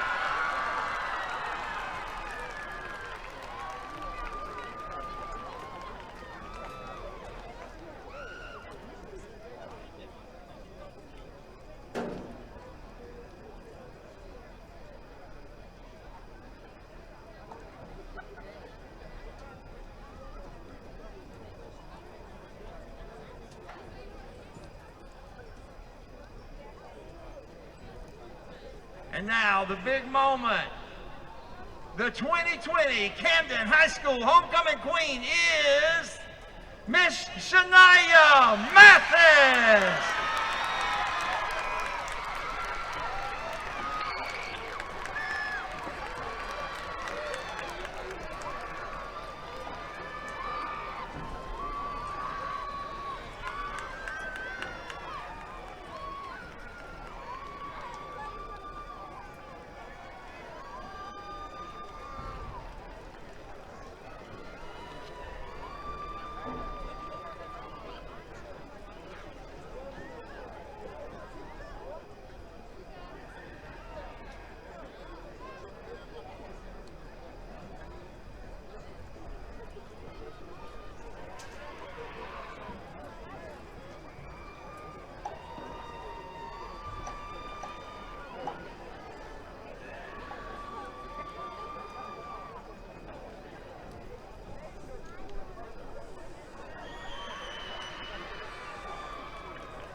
One more round of applause for 2020 Homecoming Green, Miss Shania Mathis.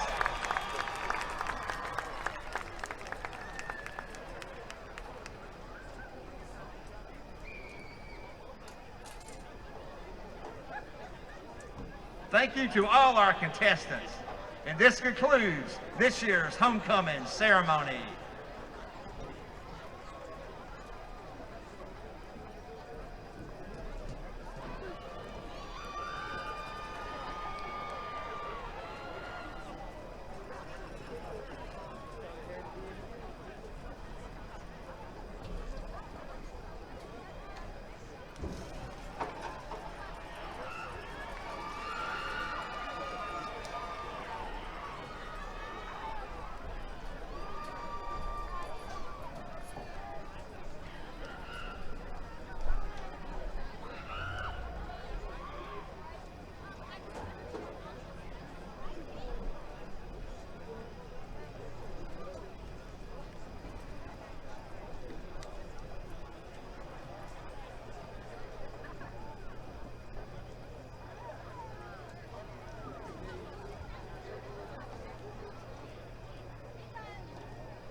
throughout the month to cover, including one more here at Camden on the 23rd of October. So stay tuned on our upcoming game schedule here on QCBroadcasting.com. But Anthony, I mean, what a first half it was. Back and forth. Defensive plays by Lake City, which really cost Camden, but they were able to capitalize. Big explosive runs from Willis Lane and Leroy Bracey. You had the 85-yard kickoff return touchdown by Peterson. We saw just about everything in that first half, and Lake City against a Camden team that was 12-2 last year, had a 57-0 win against Manning. I don't think really anybody expected it to be this close at halftime, but got to give credit to Lake City. They made a number of really good plays on both sides of the ball. Yeah, I mean, the star clearly out of the gate here. I mean, Hillshawn Bailey, 7 of 15, 112 yards, a touchdown, no interceptions. Also 3 carries, 14 yards, scored a touchdown on the ground. I got to give it to Damian Wilson as well. 3 receptions, 51 yards, and a touchdown. He's been fantastic. On the other side, Camden, like you mentioned, I mean, look, Willis Lane, 10 carries, 63 yards, and a touchdown, has been fine. The guy that jump-started their offense, though, there late in that first half was Leroy Bracey Jr. 6 carries, 84 yards for him. And to get around a couple of mistakes from Jafari Pearson, you have the lead at halftime. This is kind of what Camden is used to, is that even if you make mistakes in a game, you're still going to be in the lead at halftime. But they got to be careful in this game. This Lake City team is fighting hard. They have played really well so far in this game, and they've got a quarterback that can get it done. If they are not careful in this second half, this could turn out the way that they don't want it to. I'm going to be interested to see what type of adjustments Brian Rimpf and his guys were able to make in the locker room. If you're Ronnie Baker, you got to say to yourself, look, you know, to your guys, hey, we played well out of the gate, but this is only one half. We still got a whole nother half to go. Let's play with that same intensity. Let's try to get the football out a couple more times. That's the best way to slow down this Camden offense. If you can do so, might have a chance to pull a huge upset and potentially put yourself in position to take hold of this region. Again, battle between 2 undefeated teams here today. Lake City at 2-0. They won in their Week 1 game at Crestwood, 38-24. Then in Week 2, they were back at home for their home opener, a 36-25 win over Lakewood last week. Camden was supposed to play on September 25th, but that game got moved more towards the end of the month due to COVID issues. But last week, they had their season opener at Manning, a complete dominant performance, 57-0 win over Manning. They allowed just 35 total yards last week, and Manning also did not cross midfield. Different story here today as Lake City has put up 20 points, a lot of explosive offensive plays from their quarterback, Hillshawn Bailey. Cletus Alston's having himself a nice game. Mentioned Damian Wilson as well. Should be another interesting half here. Anthony, how do you think it's going to go? Because honestly, I could tell you I have no idea how it's going to go right now. I think we're going to see a lot of what we saw in this first half. The only thing I'm a little concerned about is Lake City's defensive line getting a little worn down by those big guys up front from Camden. You started to see it as the half went along. Really, those edges started to open up. They've got to be able to take away those edges, force those runs back inside where you have more manpower to be able to make those tackles to avoid those long runs, because as we saw, Bracey really took advantage of that late in that first half. If you're Camden, I mean, look, you're saying to yourself, you know, we haven't played our best football yet. Got to find a way to slow down Hillshawn Bailey. We were able to get to him a little bit more at the end of that first half. We need to be able to do that more consistently in the second half. And the other thing for Camden, you have got to shore up your special teams, because right now, every kickoff that you've had, you've put yourself in bad field position to defend as a defense. Can they correct those mistakes? I think it's going to be a really good finish here to this game to the 2 teams that, in my opinion, will be representing this region in the state playoffs when we get to later in the season. But the big question is, which one of these teams takes over first place and gains a big advantage? We'll have to wait and see. Looking forward to it. Should be an exciting second half here. Again, Zemp Stadium in Camden, South Carolina, the site for tonight's contest. It's the home opener, senior night, and homecoming all on the same night for Camden. As Anthony talked about in the pregame, because of the COVID issues and the uncertainty surrounding that, they decided to get everything in on the first home game while they could, because you never know when games could be postponed or canceled. But there's definitely been an unusual high school football season, but we're out here, and it's a great one so far. As mentioned the last half, Camden won the coin toss. They elected to defer, so they'll receive the opening second half kickoff. Special teams has been dicey for both sides here today, but we'll see what they do. Lake City does here on the opening kickoff.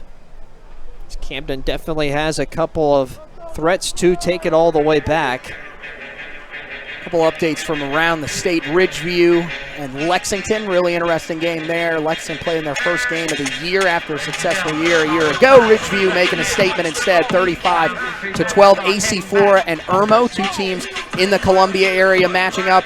Really good start for Irmo, holding around, holding themselves in the game. AC4 has pulled away 38-14, and then another one, very interesting matchup. Two of the top teams in the state, Carolina Forest and Sumter, a team that we saw a little bit of last week against Rock Hill, more out towards the coast, but still a big-time competitor in the state. A 21-19 lead for Carolina Forest, but Carolina Forest was up 14-0 to begin that game, so Sumter has fought their way back into that one. A couple of really interesting matchups going on around the area. We do not have another update yet on that Crestwood and Manning game, but when we do get one, we will give you that. A number of schools in the Rock Hill and Midlands area have had some COVID issues for this week's slate of games, including a couple of games that we previewed on our QC Prep show, which we do every week. Rock Hill at Blythewood got postponed, as well as Spring Valley at Northwestern. That was a matchup I was looking forward to. You're supposed to do the plug for the show. Guys, Tuesday night, 7 o'clock on the QC Facebook page. QC Preps. Always gotta advertise it. But yeah, we've done a great Absolutely. job. It's been a great job done by the people that have been tuning in for that. Also really interesting, Alex Zitlow from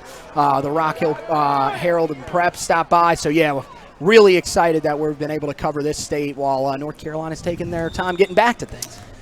Yes, indeed. But the Charlotte private schools got underway, so that's something to keep an eye on. But the South Carolina seasons are in full swing, private and public, as Leroy Bracey will have a small return out to around the 25. Bobbled the kickoff there from Lake City at first, able to pick it up, and the Camden offense will go to work, leading by 1, 21-20, just getting underway here in the third quarter of action. Thanks for tuning in tonight on QCBroadcasting.com. Jafari Pearson back in the game. Battle between two really talented senior quarterbacks we've talked about a lot tonight. Pearson, the 6'2", 205-pound senior. As Bracey will take the handoff. Bracey finds a lane, and Bracey has a big gain on his first carry of the second half. So they went right back to it immediately. That jet sweep had been working, and they do it again. First down run immediately for Leroy Bracey Jr., the 5'9", 165-pound senior running back. In week 1, 3 carries, 90 yards, and a touchdown. Also had 2 catches for 64 yards as well at receiver. A number of talented playmakers on this offense, led by their quarterback. First down and 10 at the 37-yard line, where the play is blown dead. A flag is down.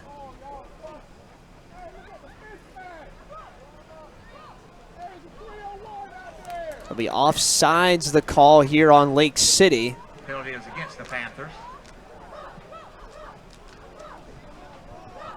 Good crowd here on this calm Friday evening here in Camden. 5.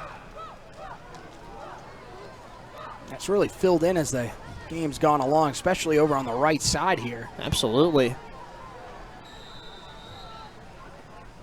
Crowd spacing out as best they can. Most fans are wearing masks as well. Pearson will keep it himself, and Pearson fights forward close to the first down marker. Jafari Pearson definitely can run, much like his counterpart Hillshawn Bailey as well. It'll be second down and just a little bit short here for Camden. Ball will sit at the 45-yard line. Tight game so far. Camden up by 1, looking to cash in on their opening possession of the second half. There'll be a handoff to Bracey again, and Bracey's got space. Bracey down the sideline. Bracey trying to beat a couple more defenders for Lake City before he's finally brought down. Big gain again for Leroy Bracey Jr. What a night he's had. Yeah, I mean, that speed is just something else. He just hits the hole so quickly. No chance for Lake City to be able to close that gap, and just took off. Explosive start to the half here for the Bulldogs. Pearson takes the snap. He'll hand it off to Bracey again. Bracey bouncing it outside. Bracey sprinting to the end zone, dives towards the pylon, and he's in for the touchdown. Touchdown, Bulldogs. What a drive for Leroy Bracey Jr., and Camden's got its largest lead of the night. I mean, Willis Lane was the running back that we were talking about coming in, but I mean, at this point, how can you take the ball out of Leroy Bracey's hands? I mean, he is flying around, and those edges just cannot be sealed off by Lake City. And now, going to go for two here, try to make this a two-possession game. 2-point conversion try. Pearson will take it himself. Pearson towards the goal line. Don't believe he got in. The 2-point conversion is no good. So that's big. That's a big stop for Lake City. So it'll be 27-20. My goodness, Leroy Bracey, I mean, untouched almost on that touchdown run. But man, I mean, you already had a talented running back, Anthony, like Willis Lane. If you can add Leroy Bracey to that equation, I mean, that's just an unstoppable two-headed monster for defenses going forward. I mean, the best part about it is I mean, he didn't have a carry until the fourth offensive drive of the game. And he is well over 100 yards now. I mean, you just see the speed is bothering Lake City. There's just no way for them to slow him down. We'll see what Van Blank, the kicker for Camden, does here. James Peterson, number 13, the sophomore wide receiver, had an 85-yard kickoff return for a touchdown. It'll be an easy squib kick, and it's smothered by Damian Wilson at the 35-yard line. And that's where Barr tried to flop to the ground to draw a penalty there very clearly. But gotta do what you gotta do. Yeah. But, yeah, that was kind of what we expected. And they did that the last time as well, but the personal foul ended up putting them in good field position. So Lake City will start their first possession of the second half at their own 34-yard line. Look at the freaking split!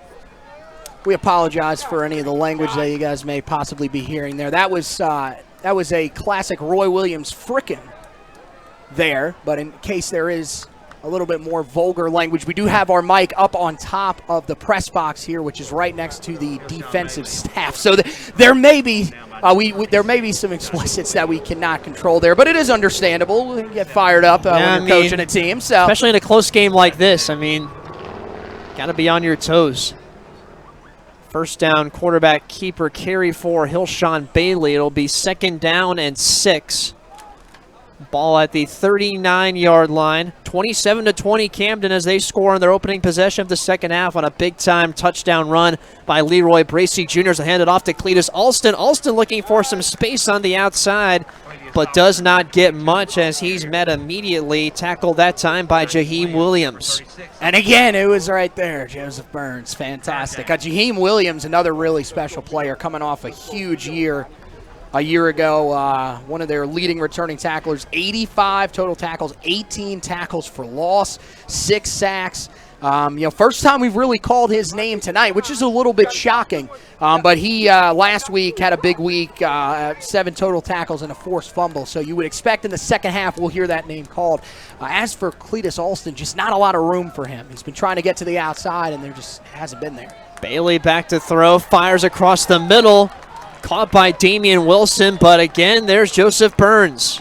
As he is met immediately by Burns, and he has been active all night long in that secondary.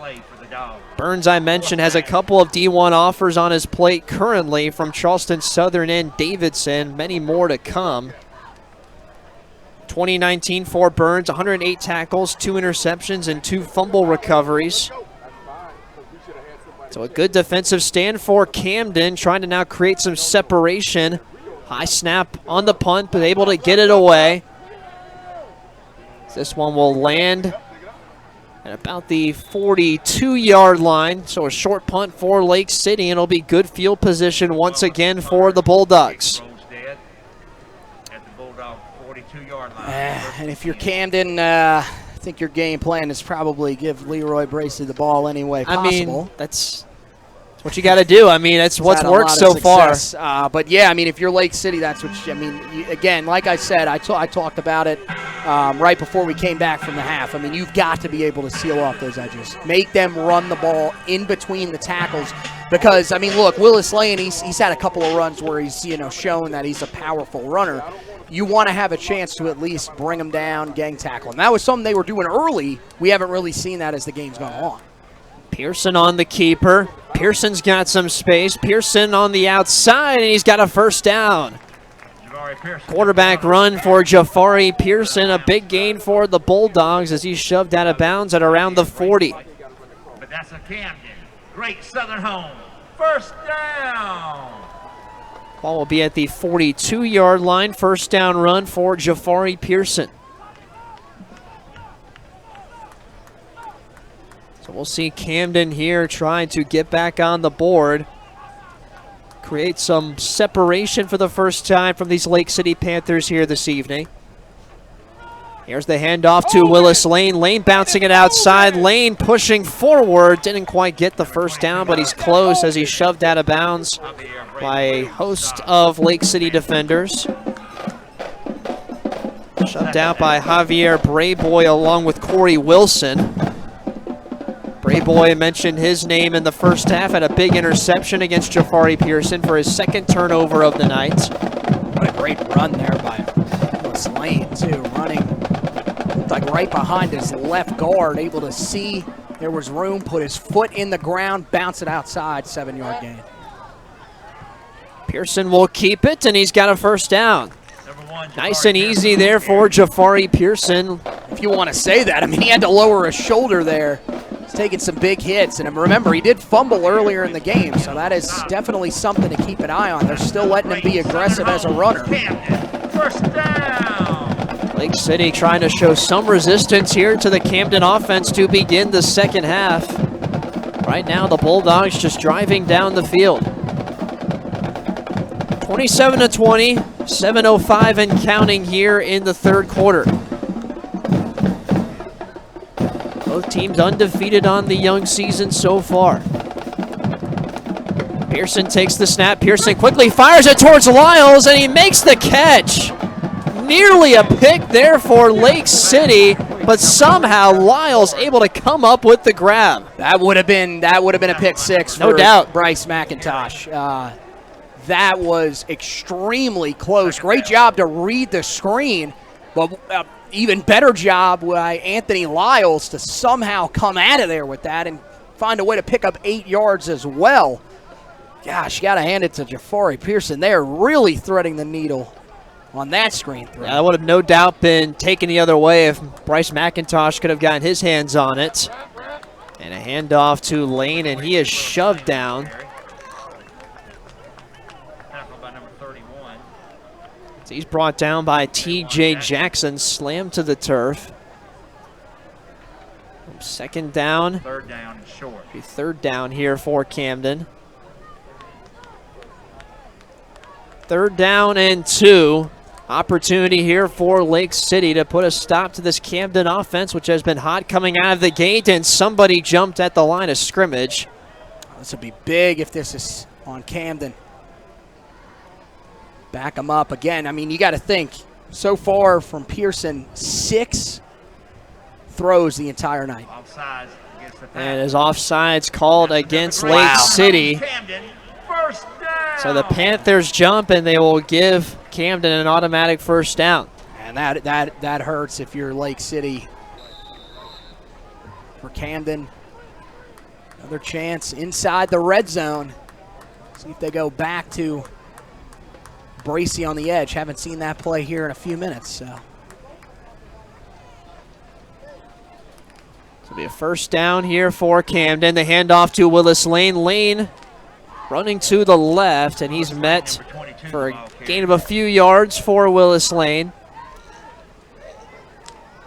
James Peterson, number 30. But once again, Camden knocking on the door. They have been able to sell that counter so well all night. That play has worked wonders for them so far. The second down and 5 here for the Bulldogs. Pearson takes the snap. Pearson will keep it himself. Pearson finds a lane and he walks into the end zone. Touchdown, Camden. There is a late flag that just came out, but a great job by Pearson if this holds up. And we'll see if it does. Put his foot in the ground, found that cutback lane in the middle of the field. Holding is called against the Bulldogs, so it will not count. And that's another late holding flag. That was downfield inside of the 5-yard line. And it'll back him up. So a huge penalty there for the Bulldogs as Pearson walked in nearly untouched. But that will back him up, so more difficult chance here for Camden to try and punch it in. If you're Camden, though, it's still second down, so you've still got a couple of plays to work with here. We'll see what Pearson and the offense can do. A little bit of confusion there on the handoff. Lane breaks a tackle, however. Lane going towards the outside, and he's finally shoved out of bounds, but another flag is down. So it looked like confusion on the handoff, Anthony. I'm not sure it was going to go to Bracey or Lane. It looks like they ran into each other for a second. Well, Bracey ran into the quarterback, Jafari Pearson. That was dangerous. And then Willis Lane, I think, physically threw TJ Jackson off of him to keep going. But yeah, I think it's going to be on the backside. They got another hold. I was wondering if it was along the sidelines. It looked like it was close to him being out of bounds when that last shove came in, but it looks like they threw it in the middle of the field. And yes, they're going to back him up again. So another Camden, huge holding call for Camden. 2 in a row. Backing him up. Only good news is, again, it's a spot of the foul call, so you're back at the 22 if that's any sort of relief for you. Second down and 17. Fumbling the snap is Pearson. He'll pick it up, looking for some space, but he will not get much. A low snap there, bobbled by Jafari Pearson. Almost able to get back to the original line of scrimmage. So it'll be third down coming up, and a huge opportunity here for the Lake City defense to try and force a potential field goal unless Camden just goes for it. That's always an option as well. It's mainly been the option is going for. Another flag is out. My goodness. Flags are glittering the field here late in the third quarter. And Pearson doesn't look happy with this call. I'm not really sure what's being said here. I mean, they're discussing it. That looks like false start, potentially a snap infraction because it's right where the center would have been at, although where the ball's lined up, maybe not. Having a discussion, though. A lot of discussion on that Camden sideline. Unsportsmanlike conduct. Penalties against the Dogs, unsportsmanlike.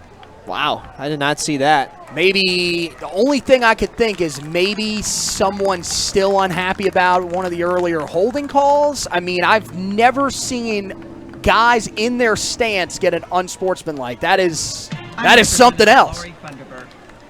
Maybe a couple of names were called. I mean, that is something. Third down and a long way to go here for the Bulldogs. And a few moments ago, they had an easy rushing touchdown from Pearson, but now 3 penalties later, and they're at about the 35-yard line. Will be at the 34.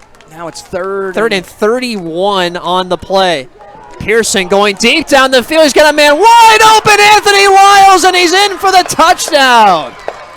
3rd and 31, and it's a touchdown pass from Pearson to Lyles. Just lost him. Miscommunication on the back end.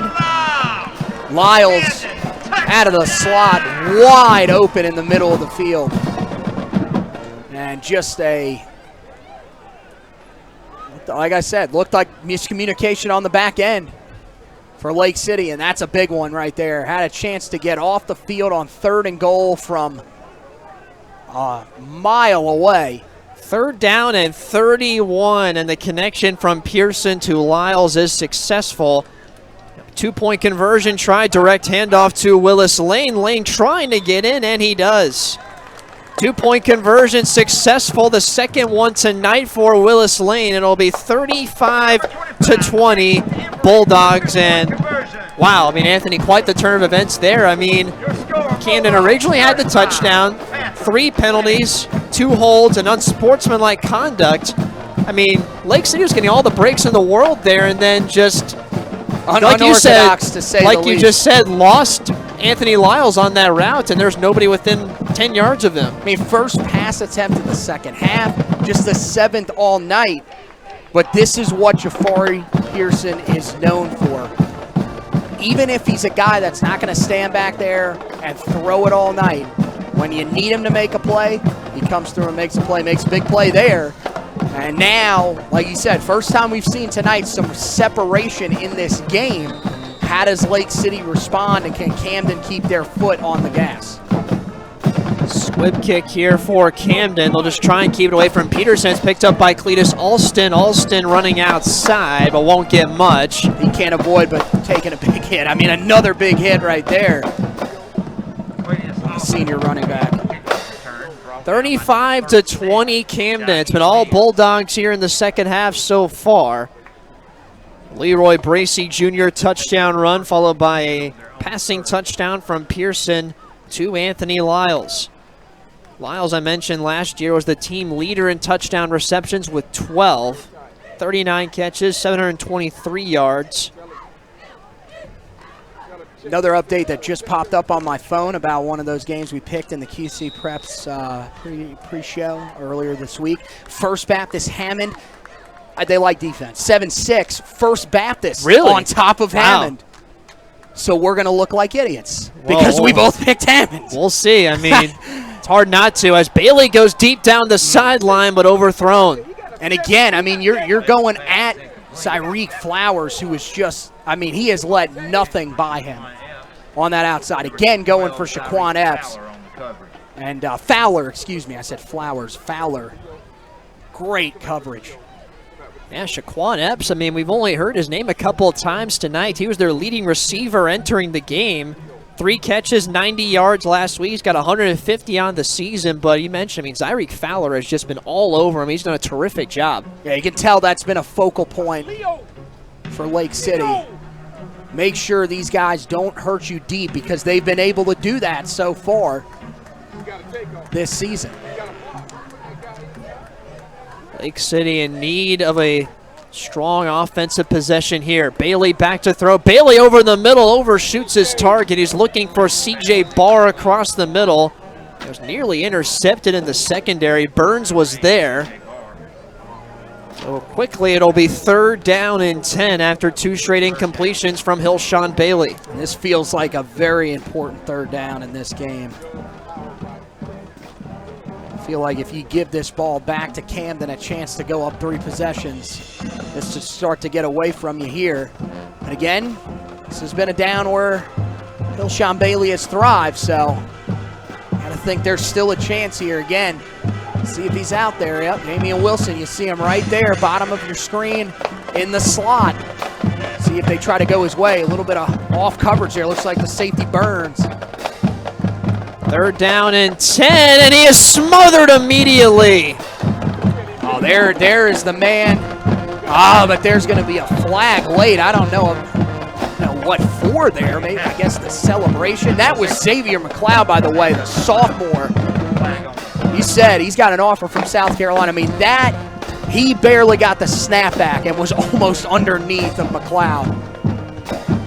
See what the flag is about as well.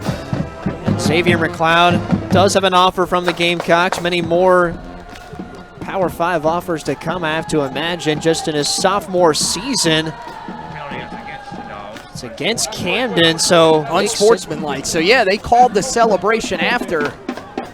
Thought that was very questionable. Did not look like he went over the top, unless there was something verbally that we of course can't hear. That was interesting. It looked like he just kind of was pumped up about the sack. But hey, if you're Lake City, you take it. If you're Camden, got to say to yourself, look, you know, we had a 3 and out there, got a little bit of bad luck. Just got to come out and make another stop. 4th down here on the play. Pushing forward, trying to get the first down, but he will not get there. And once again, I keep forgetting that personal foul penalties do not count as first downs in high school. So yes, it was 4th down there.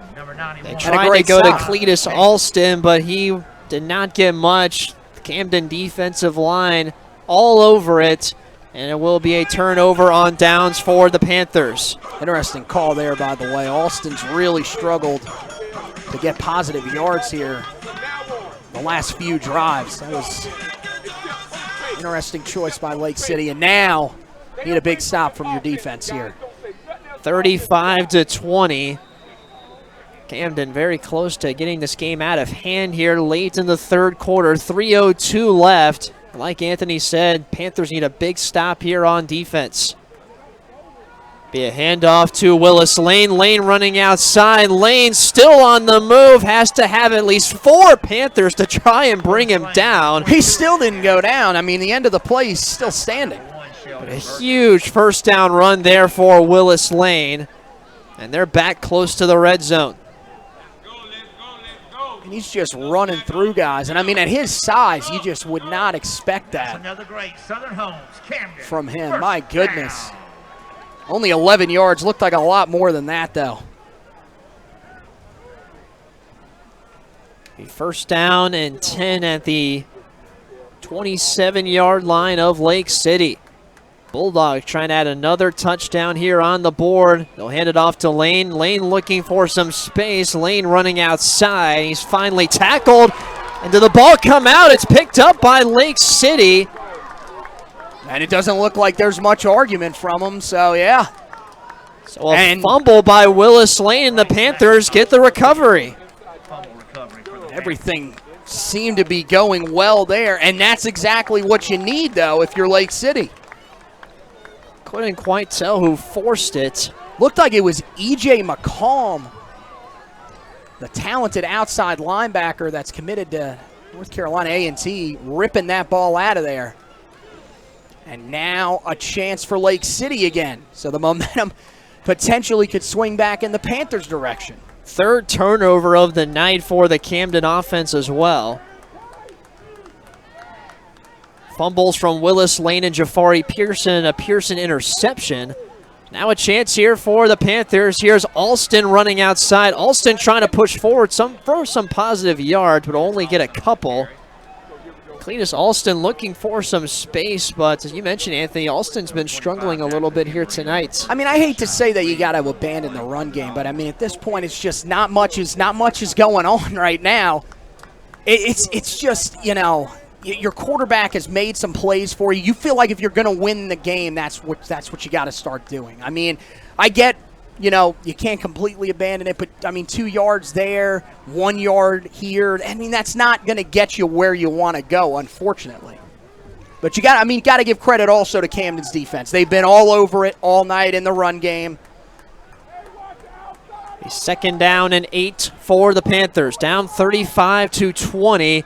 Bailey's got time. Bailey scrambling. Bailey's going to now keep it himself. Bailey running for a first down, and it looks like he will get it.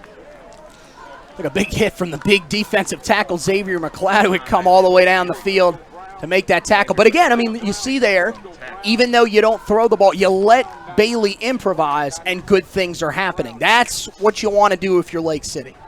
Xavier McLeod's had himself a night. The sophomore defensive end.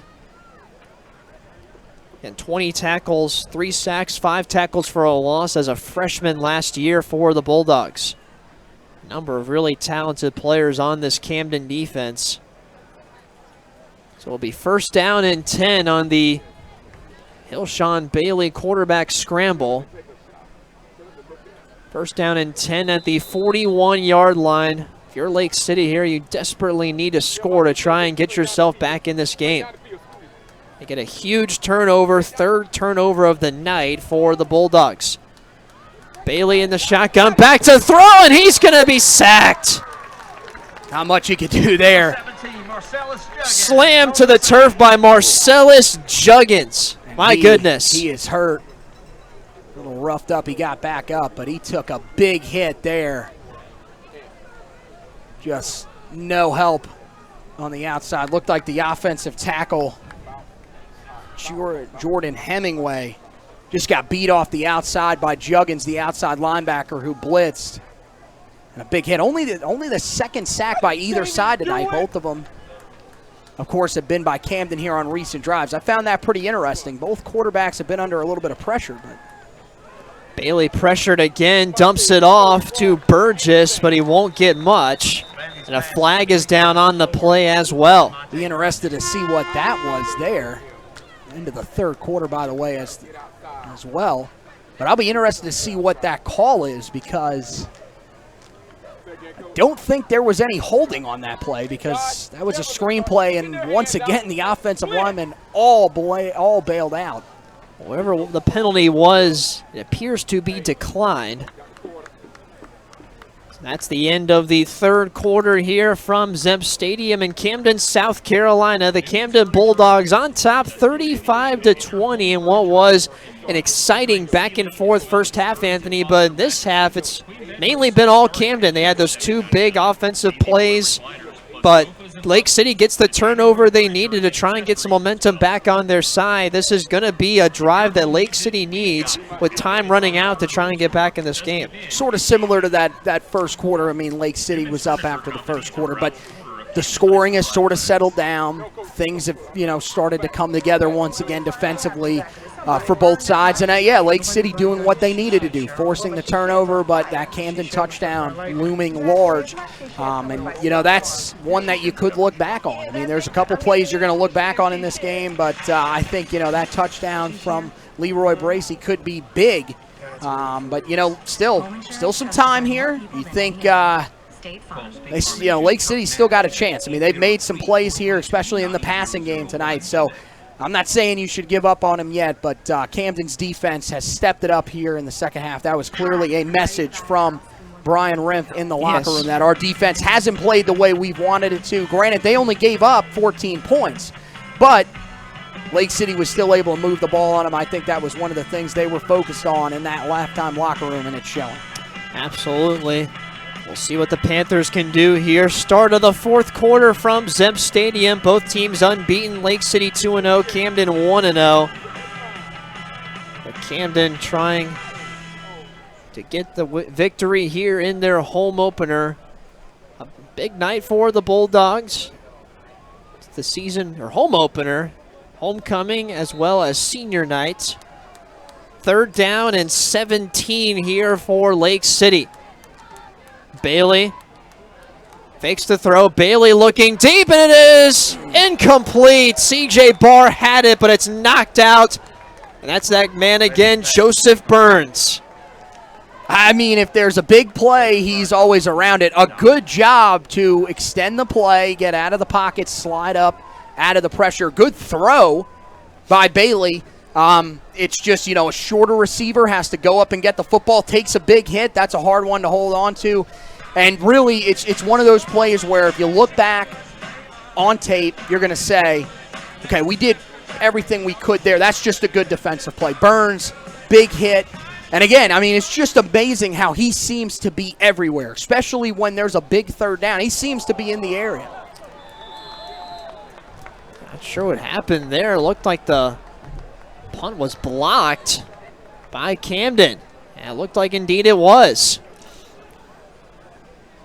So Lake City unable to get the punt away, and the Bulldogs are going to take over at around the 30-yard line. And you wonder here now, chance for Camden Don't know if it'll be the final nail in the coffin, but it would definitely be another one. 11:45 to go here in the fourth quarter. I missed the block there. It didn't look like the ball went anywhere. May have also just dropped the snap. I mean, it was really hard to see what exactly happened.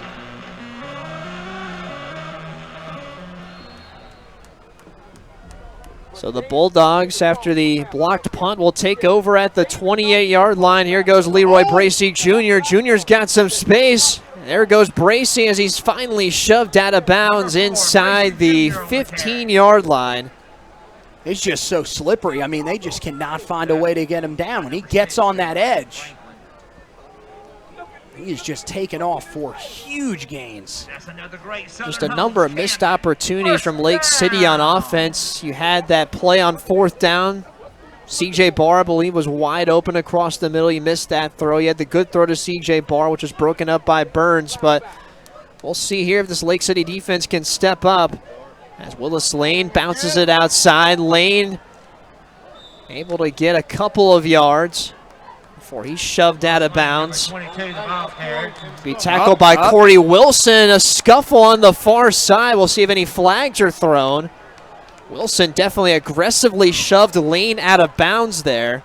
This has turned into a very physical game here in the second half, and could kind of feel like that was eventually coming. It's like, is that Lake City head coach Ronnie Baker all the way out in the middle of the field? That's what it looks like. My goodness. Yeah, I'm not sure what happened there. It was kind of out of my line of sight, but Wilson did aggressively shove Lane out of bounds, and that might have led to some late scuffles there after the play, but it didn't look like any flags were thrown, so everything was clean. That's a good job by the referees, too, also just kind of keeping the flags in the pocket. I mean, just a little bit of extracurriculars. It's going to happen from time to time. As long as nobody goes overboard, it's nothing too big. Although maybe there was a flag because it now looks like they moved the ball up, so there might have been. Ball will be inside the 10 for Camden, trying to punch in another one. 35-20, Bulldogs lead here at home. Ball on the 6-yard line, and they'll hand it off to Lane. Lane caught by his jersey there as he's brought down short of the goal line. Anthony, if you're Lake City here, I mean, you just can't let Camden score in this situation. You got to do everything you can to try and at least keep them out of the end zone, because another touchdown here, it'd be really difficult for Lake City to try and mount another comeback. And, I mean, you feel like if they're probably inside of the 3-yard line, they're probably going to go for it. I mean, they have a reliable field goal kicker, but you feel like they might take that risk. Hand off to Lane. Lane bouncing towards the outside at the pylon. Is he in? Yes, he is. Touchdown, Bulldogs. Flag on the play. But a flag is down. So instead of Lane's second rushing touchdown, this one might be coming back.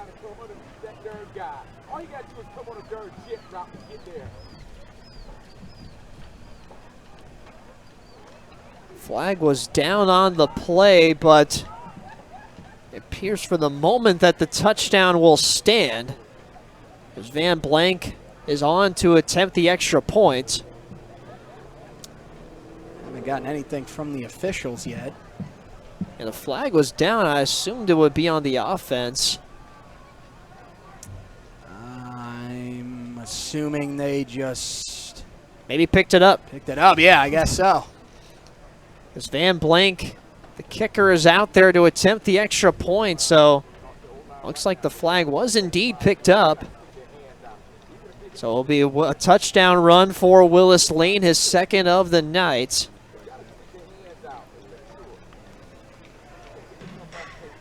Still haven't officially changed the score on the scoreboard yet, so I guess they're waiting confirmation, as the head official having a conversation currently with Ronnie Baker for Lake City in his second season at the helm of the Panthers. Okay, so it's going to be unsportsmanlike conduct after the play, so that'll count on the kickoff, so the touchdown does count. Just giving Coach Baker a little bit of clarification, looks like. So the Bulldogs now up big in this one, 41-20 currently. Van Blank on to attempt the extra point. The kick is up, and it is good. Second extra point tonight, successful for Van Blank. And the second rushing touchdown of the night for Willis Lane. Exactly the drive that Camden needed. Now, feel like in control here in this one, at least for the moment. Have to keep your foot on the gas because there still is time left in this game. 42-20, 11:05 left here in the fourth quarter. Anthony, I would have to assume here that if Lake City definitely needs a touchdown on this drive. Oh, you got it. I mean, you're down 3 scores. You're going to need to find a way to score on all of your remaining drives. Then you got to get the stops you need or the turnovers. And again, I mean, you know, as a head coach, you've got to, keep the belief that it can happen. I mean, look, 15 yards back on this one after the unsportsmanlike. They kick it deep. You might have a chance to get something going again. I mean, you already have a kickoff return for a touchdown. That would definitely help you. But yeah, you got to remain positive and keep pushing in this game. But yeah, you got to pretty much be flawless the rest of the way, and it's got to be done through the air. You got to throw the football the rest of the way if you want to try to win this game. Van Blank will kick it away. Special teams has been huge tonight for both sides, trying to keep it away from James Peterson as much as possible. He had an 85-yard kickoff return for touchdown in the first half. Squib kick will be taken past midfield. And Lake City will immediately take over in Bulldogs territory. That's the advantage of that unsportsmanlike conduct penalty. Does help. And now you've got to get a couple of plays down the field here. You want to score, but you also want to score quickly. You can't have a drive that takes 5 or 6 minutes here. You've got to find a way to score, get it up there quickly, get your defense back on the field, make a quick stop, and give yourself at least a fighting chance. 42-20 Camden. Lake City so far scoreless here in the second half of play. It's been all Bulldogs after a back-and-forth first half. Ilshawn Bailey back to throw. Bailey finds an open man and is caught by Burgess. Burgess bounces off a tackler. Burgess still moving, and he's got a first down. Won't matter, though. Looked like it's going to be hands to the face. Helmet popped off on number 55, Mitchell Melichamp. Threw that flag right in that area. So a good pass play from Bailey to Burgess, but as Anthony mentioned, it looks like it won't matter. The Panthers are going to be backed up quite a few yards here.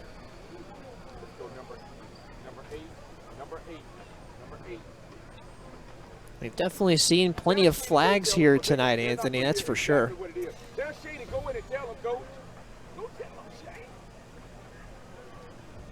We'll see what the official call will be. Assume it's against Lake City. It'll be a long first down.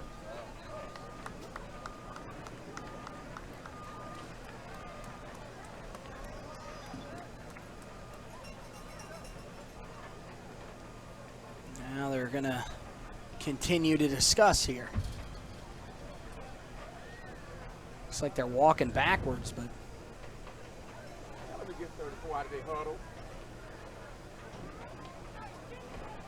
still no official ruling yet from the officials.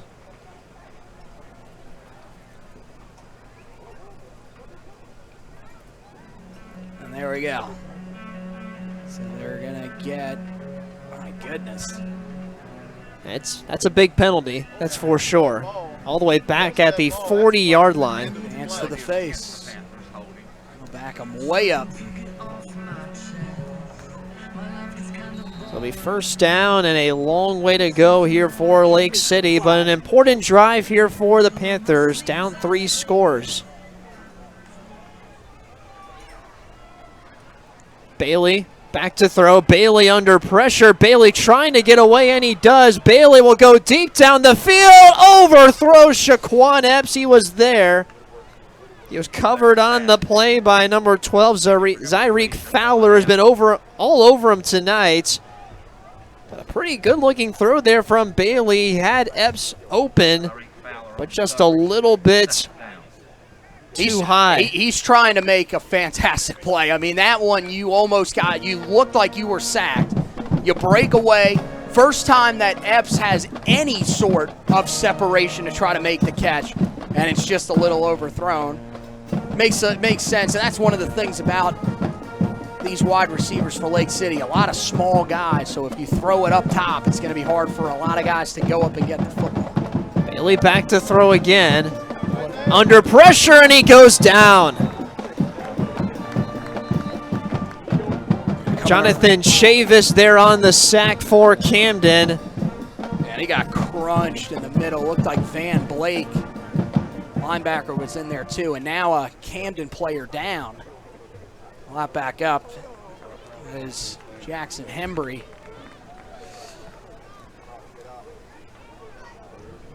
Bailey's been under pressure a lot here in the second half. Third sack of the second half for Camden. Tell they've really been focused on pinning their ears back a little more in this half and trying to get after the quarterback than they were in that first half. You can see the future Bulldogs play as our Man, Shaquan Epps, no catches here tonight. Zyreek Fowler has definitely done his job at DB. The 10-year-olds play at 11:30, and the 12-year-olds play. Yeah, that's the thing. I mean, those guys probably won't end up being our players of the game, but I mean, Joseph Burns, Zyreek Fowler had big nights defensively in that secondary for Camden. Really made a lot of plays. Bailey back to throw. Bailey under pressure, and he's sacked again. That time it's number 45. Flag is down on the play. That's going to be unsportsmanlike on Camden. But man, Hillshawn Bailey once again sacked. That offensive line just cannot seem to contain the Camden defensive front whatsoever. Fourth sack of the second half. So at the moment, it's 3rd down and 33 on the board. Of course, we saw 3rd and 31 for Camden that resulted in a passing touchdown from Pearson to Anthony Lyles. But it looks like it's going to be another unsportsmanlike conduct penalty here on Camden. They've had a lot of those here tonight. So that will allow Lake City to get a little bit closer to that first down marker. But you're going to need a big passing play here from your quarterback if you're the Panthers. Not really sure what the call was on that. I mean, again, I know unsportsmanlike conduct, but I'm not sure what for. I mean, very similar to the earlier play where you're celebrating a sack. I mean, I don't know if that's something that they're trying to cut down on. That probably needs to be communicated a little bit stronger, but it's interesting. But again, because of the high school rules, even with that penalty, it's still 4th down. So it will be 4th down. Lake City will punt it away. 42-20. It's been all Camden here in the second half. Gets the punt away. They'll just let it roll. Takes a Lake City bounce past the 20. It'll be picked up at around the 18. So a good punt there from the Panthers. Camden will go back on offense to try and continue to add to their already commanding 3-score lead. Are you okay, Mike? Yeah, I had a pretty big fender bender here. Don't worry, State Farm's got you covered. That's great to hear. Anthony, it seems like things have calmed down significantly here in the second half after what was just an exciting back-and-forth first half. Pretty much saw everything you can think of, but here in the second half, Camden has really settled in. I think you mentioned Brian Rimpf in the locker room probably sent a message to his guys after that first half, and they've really responded, that's for sure. And I think the message was, look, guys, we're a favorite in this conference for a reason. Let's go out there and show them why. So far, we're sleepwalking through this game. We've turned the ball over a little bit too much. And, I mean, you had another turnover here in the second half, but you see here, especially late in that third quarter and now early here in the fourth, starting to take a hold of this game. He'll hand it off to Leroy Bracey Jr., and he has a nice carry on first down. Bracey Jr. on the carry for the Dogs. Those two backs tonight, Lane and Bracey, have been dangerous. Jafari Pearson hasn't had to use his receivers much. He's had a couple of big plays to Anthony Lyles, including the 3rd down and 31 touchdown throw, but it's been mainly the ground game that's made the difference offensively. As we expected. I mean, you got a running back that's as talented as Lane, but I think what we didn't maybe expect was just how successful Bracey has been in this game. I mean, again, we saw him, I mean, last week, just 1 carry the entire game. Be a handoff again to Bracey. Joshua Coleman, number 32. It's like he is short of the first down. 3rd down. So it'll be 3rd down and short here for Camden. Opportunity for the Lake City defense to get off the field. They're down 3 scores, 8 minutes and counting here in the 4th quarter. Yeah, if you're going to have any chance, this is absolutely crucial to get off the field here. 3rd down and 2 for the Bulldogs. As Pearson will keep it himself. Pearson falls forward. Is it enough? Looks like it will be. It's going to be right at the marker. And they're going to say it's a 1st down. Crucial pickup there for Jafari Pearson on the keeper. And that's another great Southern Homes, Camden. Actually, looks like the tackle carried him forward for the 1st down. He barely got that. Very close, but got it.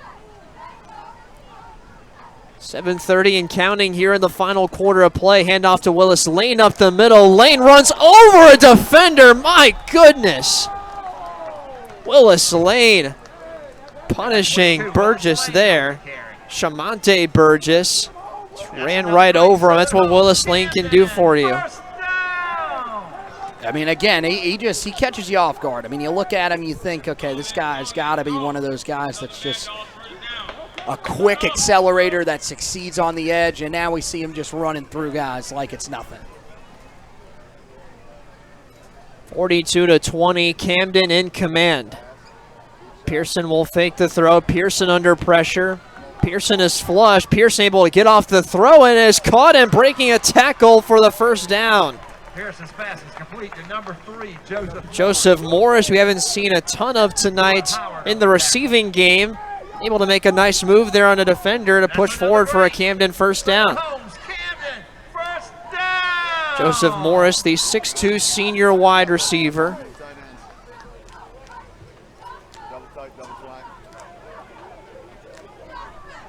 Two catches, 61 yards, and a touchdown last week. That's pretty much what, I mean, he does best. He shows up when he needs to. And this is what this passing game does best.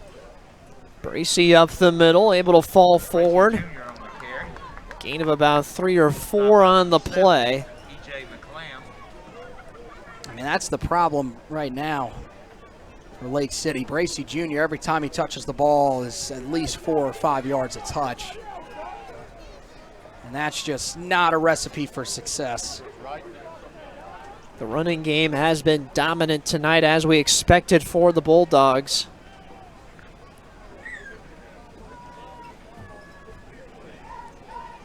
This time it'll be just Bracey in the backfield with Jafari Pearson.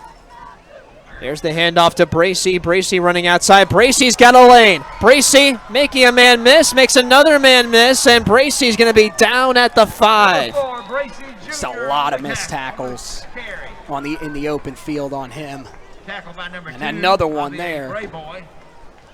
Goodness gracious, these running backs for Camden have been fun to watch here tonight. Yeah, I think this is one of those that if you haven't quite found it yet, which even last year, only 7 carries, 38 yards all year, you would think that Bracey is going to be used a lot more the rest of the year in the running game. Without a doubt, with his performance here tonight. Camden trying to punch it in at least one more time here. 42-20, approaching 5 minutes to go here in this one. Pearson on the keeper. Pearson falling forward. He's close. No signal yet, but according to the side judge, he's a little bit short. Jabari Pearson on the carry. Number 40, Xavier Baker on the stop. Of course, a reminder, next week we'll be back here on QCBroadcasting.com. We'll have South Carolina private school action. Trinity Burns at Heathwood Hall. The Highlanders against the Titans should be a good one. We'll be back on the air here next Friday. First two QC Preps players of the week. Or no, excuse me, I got that one wrong. Two of our QC Preps players of the week, though, going head-to-head. Reggion Bennett. And also have Josh Gray, who had a fantastic game. Yes, he did. 3. Should be a fun one as Leroy Bracey walks in for the touchdown. And that should just about do it, Anthony. It's now 48-20 with the extra point coming up as Van Blank is out to attempt it. He missed his first extra point attempt of the night. It was wide right, but he's been successful in his last 2. Actually, no, Blank is going to take it himself. He's going to loft one to the end zone, and he overthrows his target, so a 2-point attempt for Camden instead. But it is unsuccessful.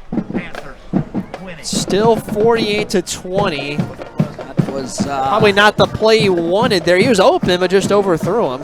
That was an interesting choice up by 18 late in the fourth quarter, but hey, got to keep playing the game, I guess. Trying to reach that 50 mark for the second straight week would be my thinking. They're only fitting that Leroy Bracey, by the way, is the official back-breaking touchdown because he has just been fantastic tonight. And like I said, they may have found a new element to this offense. I mean, Willis Lane has been fantastic. You got Bracey with that extra speed. Slowing him down on the edge is tough. I mean, you could have one of the best two-man backfields in the state. I mean, they did last year. They did last year. It's close, that's for sure. And, you know, 2 guys over 1,300 yards rushing. I don't know if Bracey will be able to get close to those numbers in terms of a 5-game pace. Again, it's going to be really tough. That's the one thing about this year. How you compare these guys, all region teams, is going to be so much different because, again, we're not used to seasons where you just don't see. I mean, you're going to see Camden's going to play 5 games the entire season if they finish out their schedule as it is right now before they head into the playoffs. So it's so much different, and it's also a big reason why these games are so important. Yeah. Because you've got to get prepared for the state playoffs a lot quicker than in years past. You don't have at a conference to do that, to work out some of those kinks. Camden on their way to a 2-0 start as Lake City will start their next possession.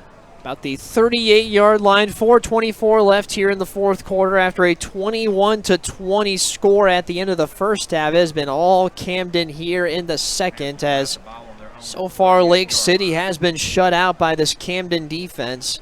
And we saw just about everything in that first half of play. We'll be back here at Camden on the 23rd of October as they'll take on Marlboro County here at home. Team that just won earlier tonight in overtime over Lakewood to get to 2-1 on the season. 2-1 in the region, so that's big for Marlboro County. Number of really good matchups on the horizon as they'll hand it off to Alston. Alston able to avoid a loss on the play, pushes forward for a couple of yards. But Anthony, one thing about this Camden defense is they have really handled that run game tonight from Lake City. That defensive front has been stifling, especially here in the second half. I mean, they've been going after the quarterback all night. We saw one play where Bailey didn't even get like a half second to think before Xavier McLeod was already there. Yeah, the offensive line, I think, for Lake City, you can see it. You know, guys just walking up to the line, definitely getting worn down a little bit as this game has gone along by that talented defensive front that can just rotate so many guys in there. Here's another guy. As Alston loses the football, it comes out, and on the recovery for Camden is number 9, Jalen Pate, and it will be a fumble recovery as Cletus Alston cannot hang on as he goes to the ground. Nobody forced it, but it was picked up by Pate, and that should be just about it in this one for Lake City after a terrific first half effort, but Camden has just been too much here in the second. Our ninth grade team I mean, is 3-0 That was pretty much just a representation of the second half for Lake City. I mean, it's just, you know, looked like he took a hit there from number 35, caught the ball up, and they are now 2-0. good job by Camden to jump on top of it. But yeah, you've seen it. And another guy on that defensive line, you just rotate him in. That's how they've been able to wear down Lake City's offensive line. There's so many different guys that they can rotate in. It keeps everybody fresh, and that's what just makes it a huge problem. Ended off here on the outside. A couple of substitutions here as well for Camden.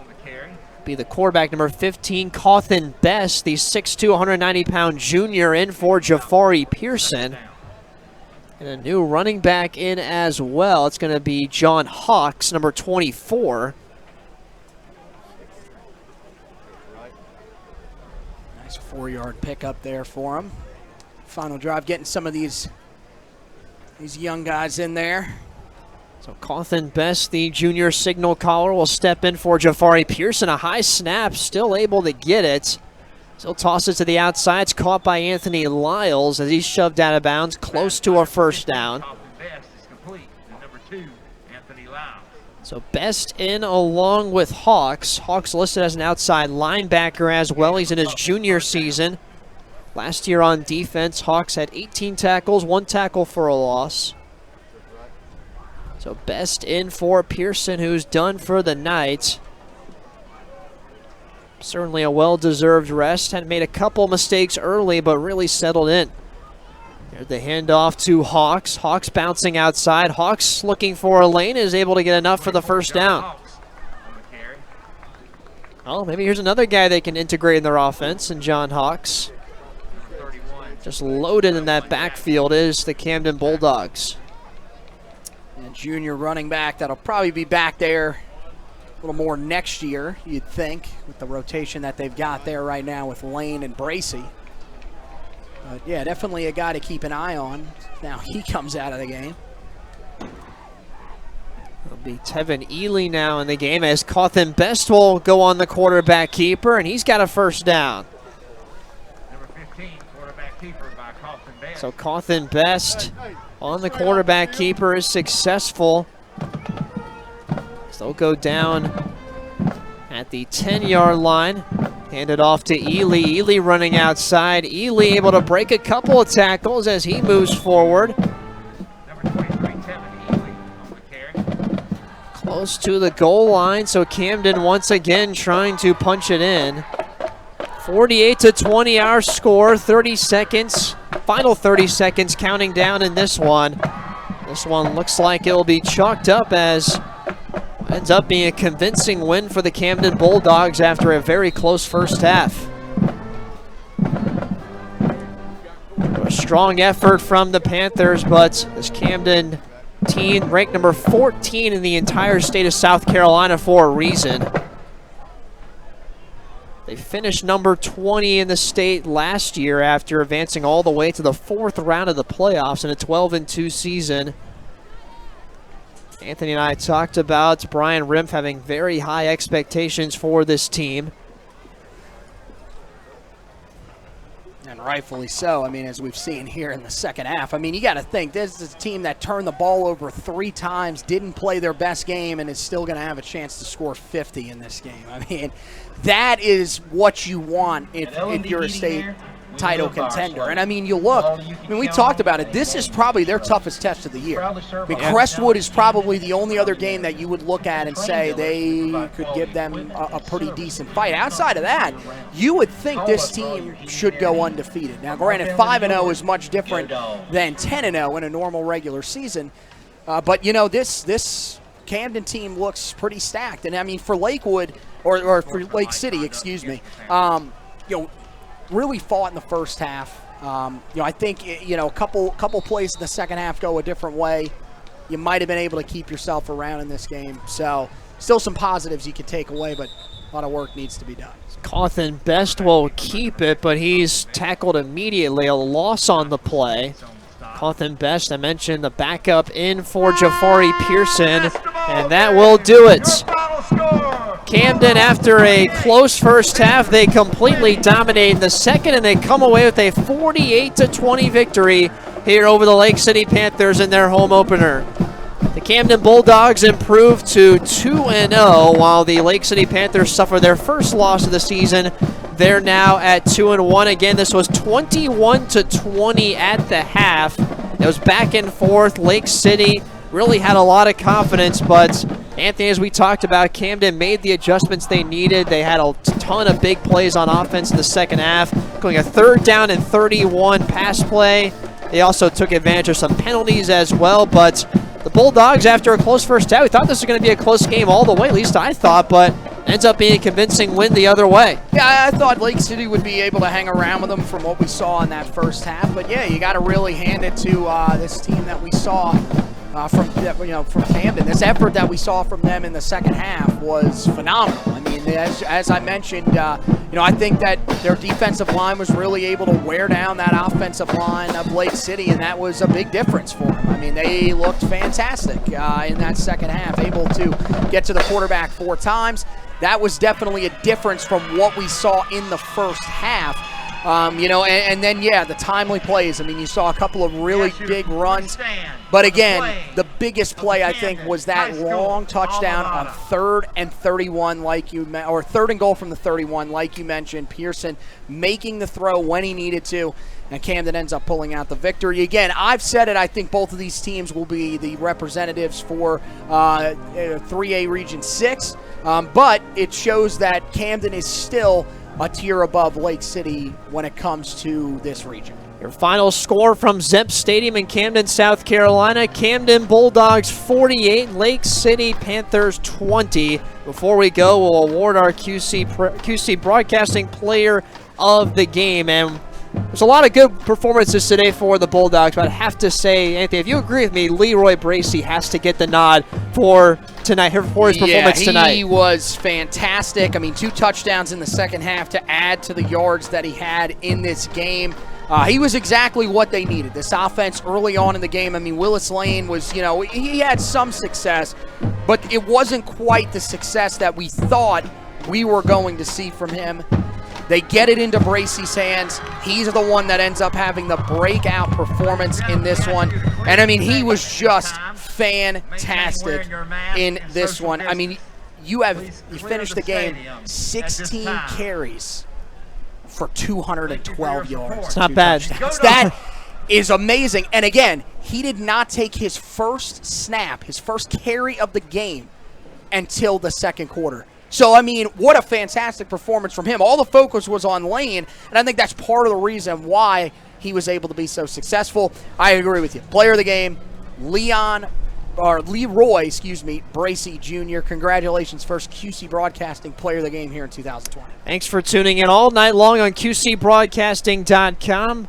For Jackson Kaplan, alongside Anthony Pagnana, Mike Parson, and Josh Marlowe producing behind the scenes. This is our first broadcast since middle of March. Thanks for tuning in. We'll be back at it next week in Columbia, South Carolina for the Heathwood Hall Highlanders at home taking on the Trinity Burns Titans. Anthony and I will talk to you again next Friday. Until then, enjoy the rest of your week and have a great evening, everybody.